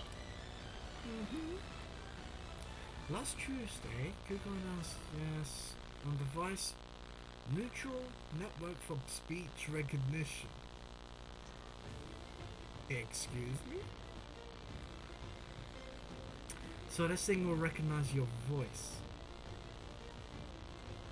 Okay, that's good for security, but not really good for privacy, dude. Because I bet you some Russian boy is gonna find out how to brick this thing. Okay. In a span of 7 days, Google managed to talk about the benefits from going from cloud to edge. Job about benefits of going edge to the cloud. Okay, that's confusing. Cloud to the edge, edge to the cloud. The fuck is edge? I don't know. I don't know. I think they're trying to say USB. That wouldn't make sense because they have the Google Play Store. Cloud. No hacking, no pirating, no cheating, but you can fucking see what everyone's doing in the cloud, bro. And if anyone's playing Samurai Kagura or anything that had fucking lollies in it, Google Chat is gonna brick you so hard. Yes. You fucking weep. Dude, this thing is anti-weeb. Loading games is certainly possible. Certainly. I doubt it. Heavily. Depends on the device you have. Yeah. It's even promising low latency. Still, depends on the device you have. I mean, I have the Huawei P20 Pro. It's fast, but it still has kind of latencies. It's a phone. It's a phone foremost. And I bet you, the Stadia runs on an ARM processor exactly like a phone. Yes. It's an ARM processor, dude. It's basically a solar farm. Yeah. A more upgraded cell phone. That's what it is. Or if it is a cell phone, packaged as a little box that looks like a fucking Netgear modem from mid 2007. I wonder if they use the same molds. No hacking, no pirating, no cheating. Sounds great. What's important here, won't work without an internet connection. That is very bad, in my opinion. Won't work. Yeah, there you go. Oh no. Always on. It's a feature that I hated about Need for Speed DRM. 2015 or SimCity. DRM. Always online DRM. And guess which games did it? Diablo 3. Diablo 3 was notorious for this shit. So was Sport. Not as much. Yeah, always on DRM. Now it's a whole system. Holy shit. Many people will return this thing within a week. Because... And they have no idea how it will work on slow or poor connection. Yep, Germany's fucked. Yes. By default. No Stadia for you guys.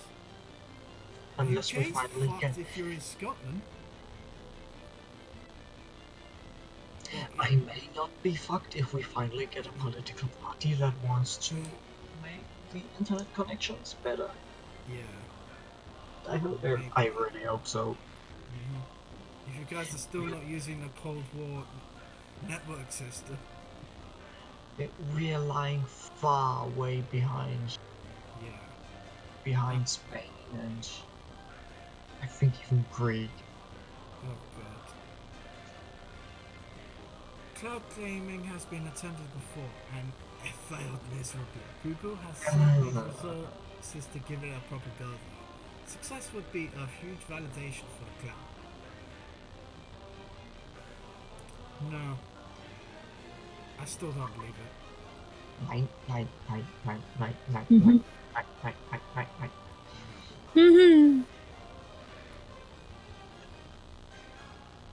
Google is verloren. Yeah. That's exactly what I was going to say. Google's lost.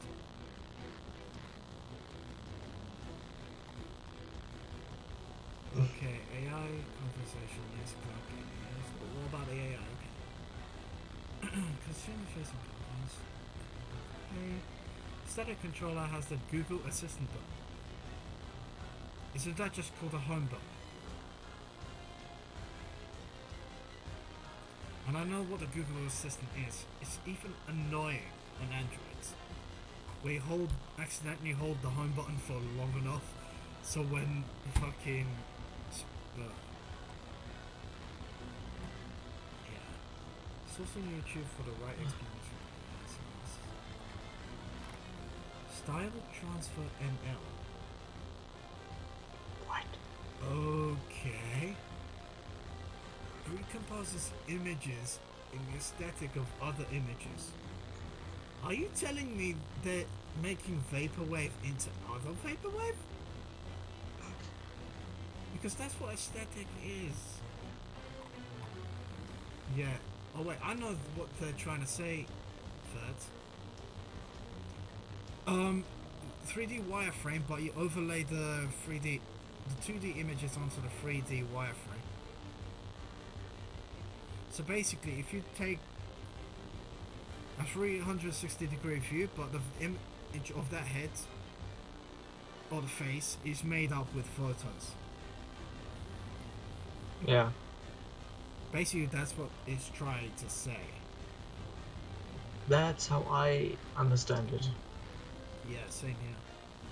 Basically, takes a shit ton. It basically takes a shit ton of photos of your head and makes it into an AI that can recognize your goddamn face. Yay. God forbid you use that as the lock and you grow a beard. You're fucked. And the same goes for if you have a haircut. This cunt might not be able to recognize that. So you've got the problem of it having internet only DRM. Might not work at low speed internet. Might not work if you have a shave or a haircut. Okay, Google. Okay, Google. Games. Yes. A lesson that Microsoft, Nintendo, and yes.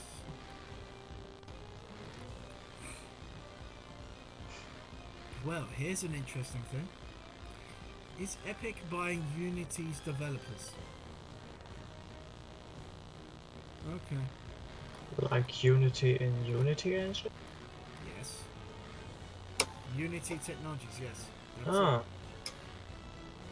So apparently, they want to make a open source engine exclusive for them. Okay. That makes sense. Probably with the intention that if you use that engine, you have to publish that game on their store. Yeah.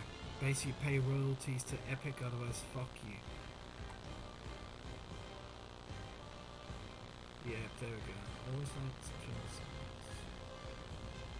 Yep, Unity growth from low end, capturing mobile game developers. No! There's also an argument of Assassin's Creed Unity being the first to run it and then it jumped off from there. Assassin's Creed buggy. God damn it. Yeah, I played fucking that. Don't mind that. Epic Games started out high-end good games with outstanding graphics.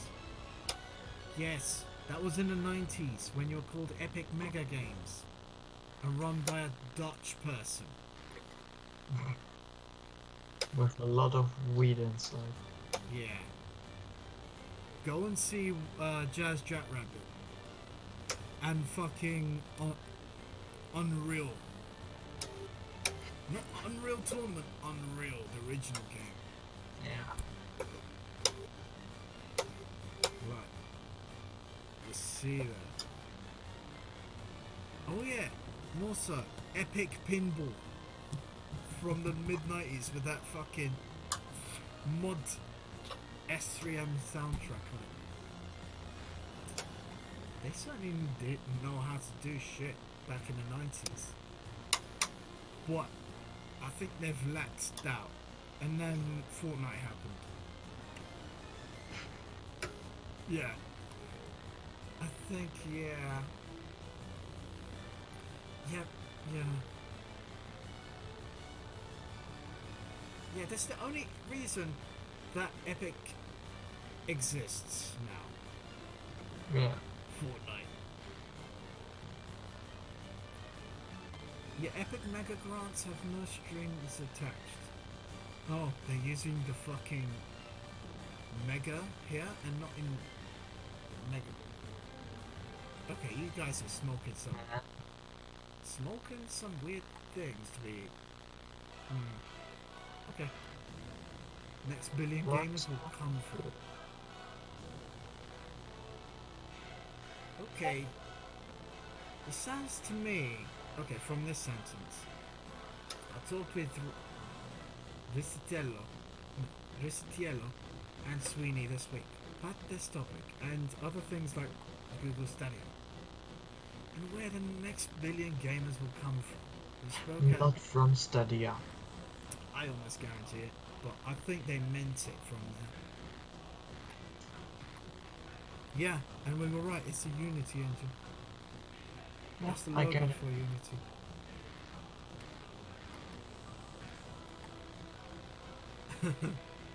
Yeah. Yeah, they would surprise you with how aggressive they are and ambitious. But we know how big companies, how aggressive and ambitious sometimes shits itself. Yeah, to the point that they try to eliminate the internet just because they can't make any revenue. Yeah. Google is a computer company. No, a software company, not a hardware company. Well, Chromecast is hardware, but that's different.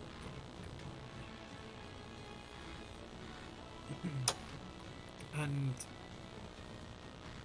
let's not get to Alexa, that's Amazon. Although it uses Google. That's a grey area as fuck. 10-cent cloud. Why not 50-cent cloud?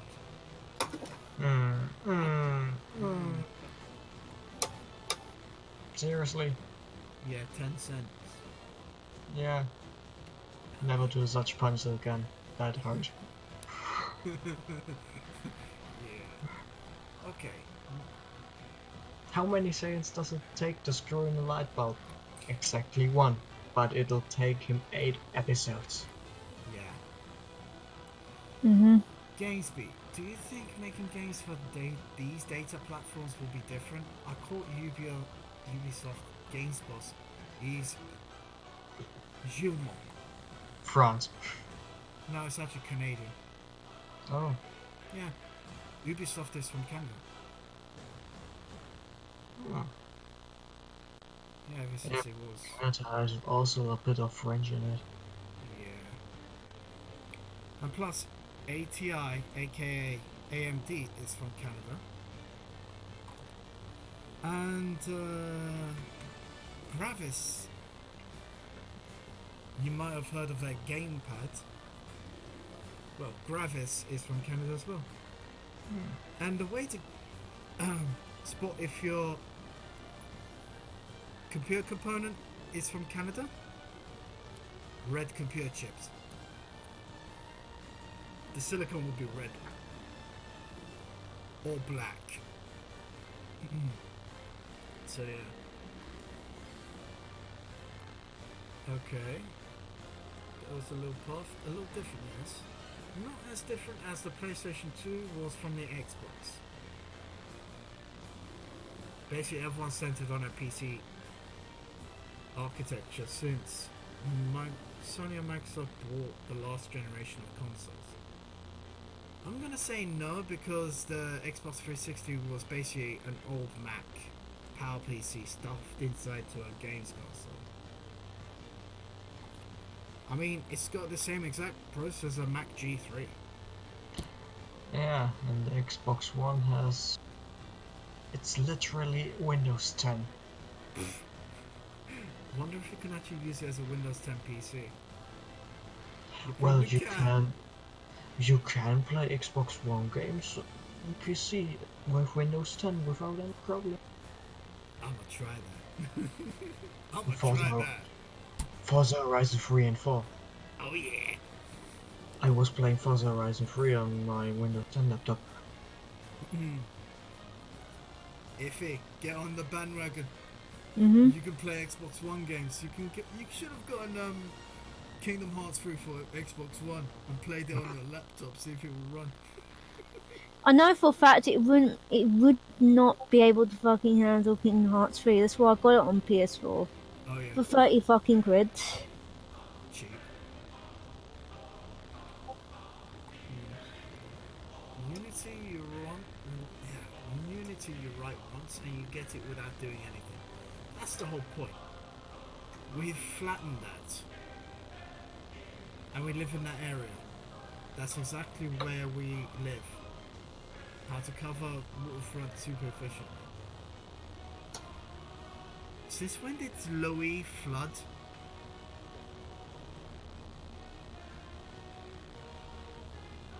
And they've apparently the guys behind Unity have apparently flooded Louis and flattened Blanc even more. How can you make her even flatter? I don't know, run her beneath a fucking road mill? Nah, she'll be dead. You need her living. And how the fuck do you turn Louis into Amsterdam? I don't know. Yeah, they apparently flooded Louis to make it look like the Netherlands, but with snow and shit. Yeah, that's So in what... reality, it looks like a messed up version of Finland. Great. Yeah, Canada has weed legalized, so maybe that? Yeah. Well, you might say that it's still illegal. In some areas, it's legal. And those areas are full of SJW, so you wouldn't want to go there.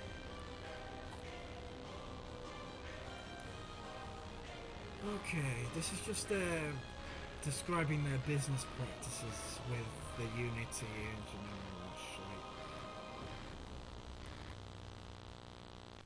And they're just going over about comparing stuff, really. And apparently, making stuff on Unity engine is easy as using Photoshop. I don't know. Depends. I'm just gonna go through. Oh, the Stadia controller. Let me say something. Sony is going to rape them. Yes. And I hate that left stick placement. It Yeah, gives me because... cramps. Oh yeah. It's on a PlayStation layout. And I know what you mean. I use my Xbox 360 wired controller for the PC, so... Although I can use the PS controller. So, it's easy for me on both of them. Because when I was young, and when I was a kid, like 5 to 13, I had a PS1 with the analog stick, so I'm used to that. Then on, I had an Xbox, so I'm used to that. And I've been playing PS2 and Xbox at the same time, between me and my neighbour, so it's a bit of a mash pot with me. So I can still hack about with the fucking both controller sides, but Yeah. what the fuck are those buttons doing?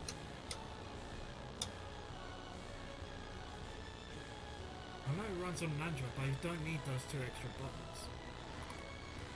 Just make it a normal controller and you have to turn off the device by reaching it, because it's going to be played on a mobile anyway. Okay. By the way, okay, this is the guys behind Epic.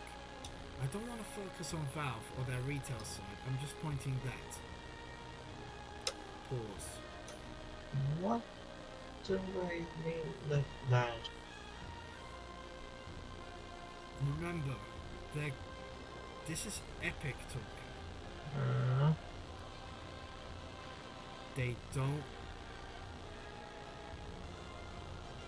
They don't want to burn that bridge.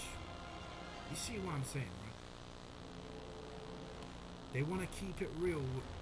They want to keep buddies with Epic, but they don't care for Valve anymore because Epic. Yeah. Great business practice you got there. You should have fucking diversified, you dickhead. Maybe it would have worked.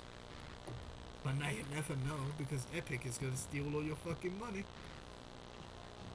And feed Ninja his V-Bucks.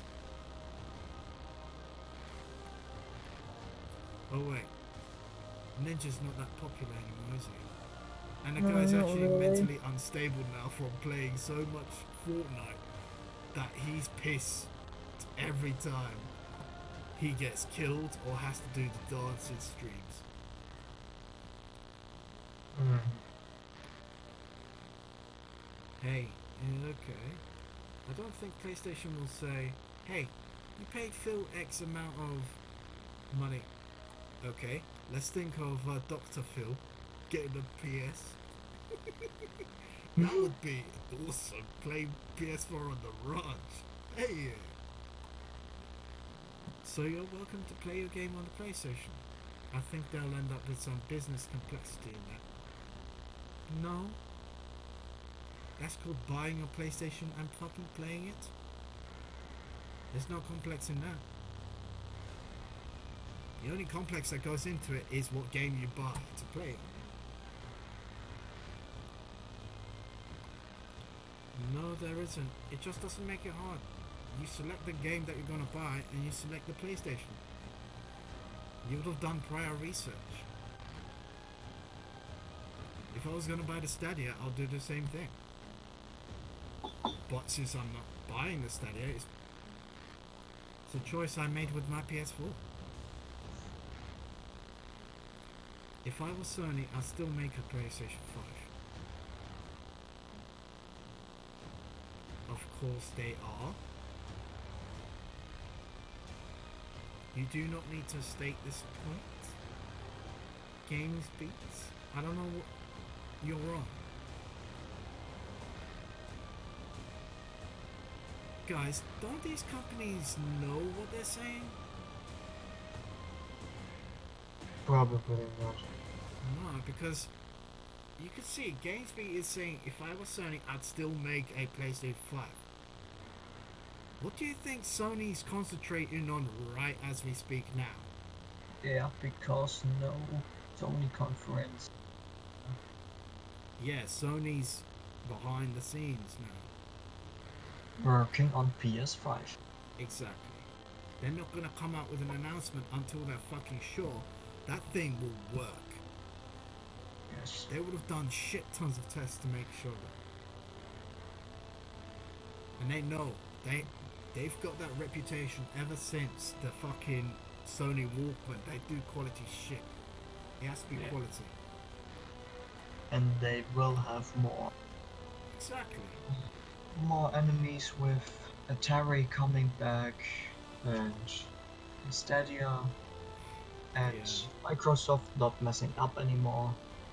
Well, And Nintendo always. the Atari is gonna be for old school because of the 2600 re-release. Yeah, I say if the VCS is a success, they will make a new console Yeah, or new games. I kind of hope they do. They deserve a rebirth. In other words, Ray will be coming back to Neptune probably. I hope so. I hope so. She deserved a chance at redemption after all this time. Because it's been a long fucking time since the Jaggy, you know?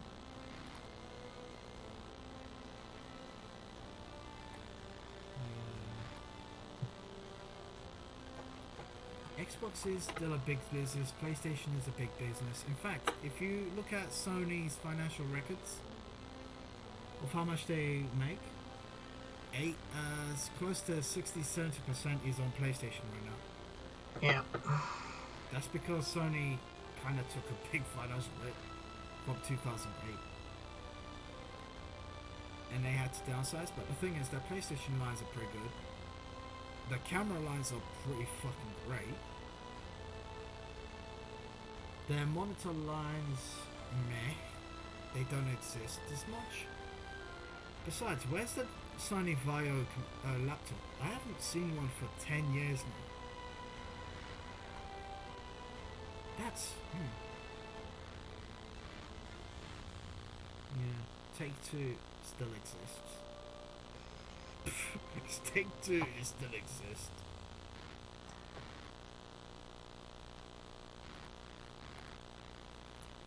Yeah. Apparently fucking... Okay. I did the math myself. I cannot claim this is 100% true. Guys, look at this. Sentence. I did the math myself, so I can't claim this is 100% true. What? Then why the fuck did you do the sentence? Dude, hasn't this guy... If you know you're shitting at math, don't do it. Exactly. Especially when you're gonna claim bullshit. The same sentence. And don't compare games to movies. Yeah.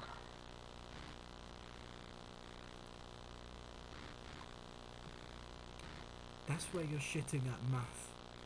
You're comparing it to the wrong thing. You have a £150. What was it? I don't know why that paused. See? Okay. You have 150 bill industry. That's non-interactive storytelling. But there's a lot of storytelling that goes on. Yes, films do that. Tell me there's no story to GTA or Red Dead or Battlefield. Yes, but they're two completely different modes of storytelling. Yeah. Games have like 200 of hours, while a movie just 2, 3, maybe 4. Yeah. And plus, a Red Dead movie has already been done. It's called Really? every single 60s spaghetti western. Don't tell me that the good, the bad, and the ugly isn't Red Dead Redemption. Or Fistful of Dollars. That's basically Red Dead Redemption, dude. Yeah, my project manager at work got a new kid and he called him Quentin, and I had to immediately think of Quentin Tarantino. Of course. Unity, Call of Duty Mobile. And guess what? Call of Duty Mobile over here looks a lot like Fortnite. Yeah. So you're not trying to make that epic connection, are you there? I just hope I don't mess up that Forza mobile phone. Yeah. I really was looking forward to Forza 8, but better not fuck it up. I hope so. I hope so. Call of Duty. Nah. Yeah, some Call of Duties are good. Call of Duty Black Ops 3 is only good because you can mod it to have net characters. What? Okay. Well, Retro Beat. 5 fun facts about Panzer Dragoons. Panzer Dragoon. I heard that somewhere. The funny thing is, one of my neighbors who had a Saturn had that. I played it on the Saturn back in the day. I heard it already, and Boy, it was good. But if you had it on PC back in the day, far better graphics because of the 3DFX graphics card on it. Yeah, 1995. It's not a launch title, dude. It came a week after. That's not a launch title for the same. It never was. sometimes those people just don't know what the fuck they're talking about. Yeah, because Panzer Dragoon only launched a week later. It was close. It was close, but not close enough you'd actually call it a fucking launch game. For me, a launch title is that gets released on the same day console. Yeah. End of discussion. And end of discussion. And guess what? Sega of Japan wanted to release the Sega Saturn earlier than projected. That's the #1 way to piss off developers. And guess exactly what happened. GG no re. And you wonder how the Sega Saturn shut itself. Sega, they basically nailed Neptune. Bad decision making. Well, the Sega Neptune was a standalone version of the Sega 32X. It was a prototype, never released. And that thing is basically a Sega Genesis. So yeah, go figure. Okay. For the classics creation, so Saturn's Panzer Dragoon 2. Well, Panzer Dragoon Orta or 2 Orta is for the Xbox. I remember that. Or Panzer Dragoon Saga. The series creator Yukio Futatsugi. Panzer Dragoon 2. Man, in the 90s when Japanese games had German names to it. best names. Panzer Dragoon 2. Oh, the fucking dog from Ruby. Oh yes. 2. Mm-hmm. Because names. Can't do names. And you had Vice. Just saying. Because can't do names. Okay. Road, Blanc, and Noir are basically colors in French. Yes. Yep. Neptune. This fucking planet. Yeah. Well, that featured tons. Okay, presentation. Wait, Panzer Dragoon was the only game released on Saturn Wait. of its kind, yeah. Panzer Dragoon 2 sequel, yeah, that came out for the only Jack Mark, yeah, only. Yeah, that's the confusing part about Sega Saturn. In Japan, it was far well received because of its 2D capabilities. Because in the rush to beat Sony, what they did was basically, how do I say? They kind of strapped on another GPU to make a high 2D game machine into somehow 3D. And no software tools for a Saturn. So the game developers kind of had to wing this and use both GPUs. Yeah, you see the fucking problem with the Saturn. Yeah, Panzer Dragoon. First game is influenced by, you know, Ridge Racer depressed the Panzer Dragoon team. What? Right. Okay. Apparently, Panzer Dragoon players were killing themselves over Ridge Racer. Okay then, I didn't know Sayori played Panzer Dragoon all the time. Now we know. I was there that they saw Namco's racing game Ridge Racer. Yes.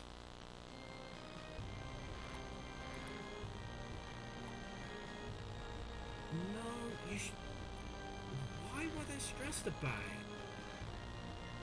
When Sega already had Virtua Fighter and Daytona USA at arcades, 3D wasn't their problem. I think developing for the shitty Saturn was their problem. The overcomplicated piece of shit Saturn. Of course, the Saturn nowadays is kind of good. But back in the day, boy, I read newspaper articles saying it was hard to program for it because there were no software tools released for it. Sega was in such a fucking financial shithole because of it. And then the Sega Dreamcast came out. And the PS2 raped it. Well, I'm guessing Sega is like Poland. Go figure.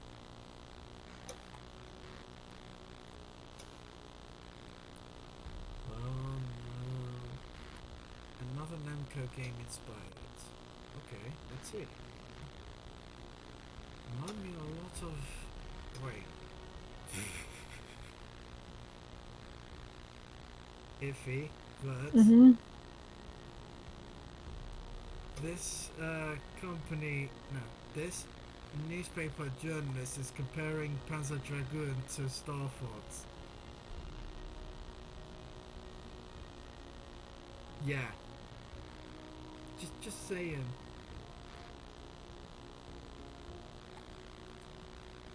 And apparently Starblade inspired it instead of Star Fox.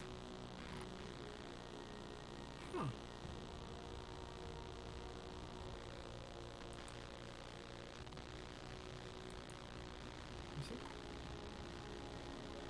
That is hella smooth for a 90s game. Oh god, no. No. Where's the track? I want to cover up George Soros' face. Doesn't exist. Moving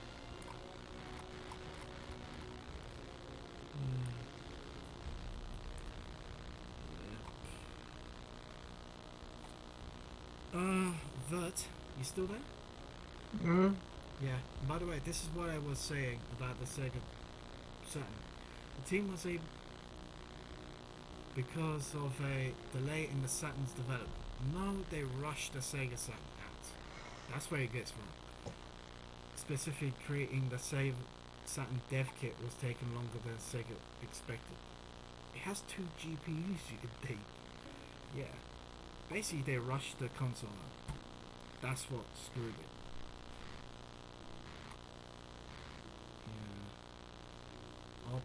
PRG.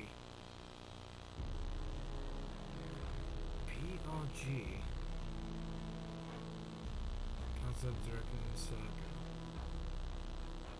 What does PRG stand for? I have no idea. Me too. System could change device difficulty between 6 tiers within the same level. That's just overcomplicating things, man. It's as if you played Azure Lane, but mid-game you can select from hard to easy mode. In the battle itself. Oh, apparently, and this guy made the worst choice in his whole life. GG no re. You're gonna go fucking hungry. Zan could almost guarantee the Stadia is gonna kill itself. And the funny thing is, the Stadia, guys, the Stadia is following the same path as the Oni. And what was it called? It was another Android gaming system. As those ones, yeah. Huh? Okay, that happened.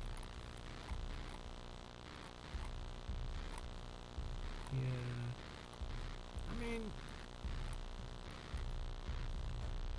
yes, faster speed, YouTube integration. Wait, what?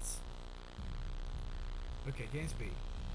I get 200 megabits a second downstream, but at only 5 going back up. It sounds like that would be a challenge to deal with.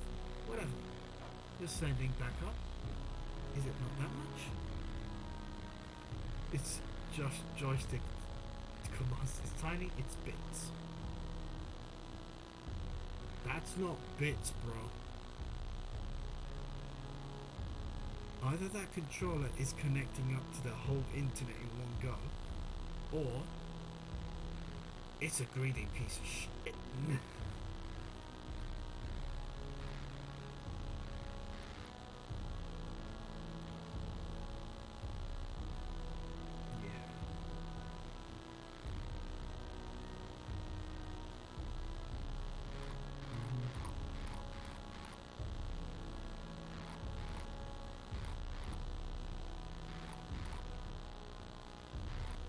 Yeah, guys, Mm-hmm. I'm gonna call the stream done from here. Because it is getting, it's 11 here.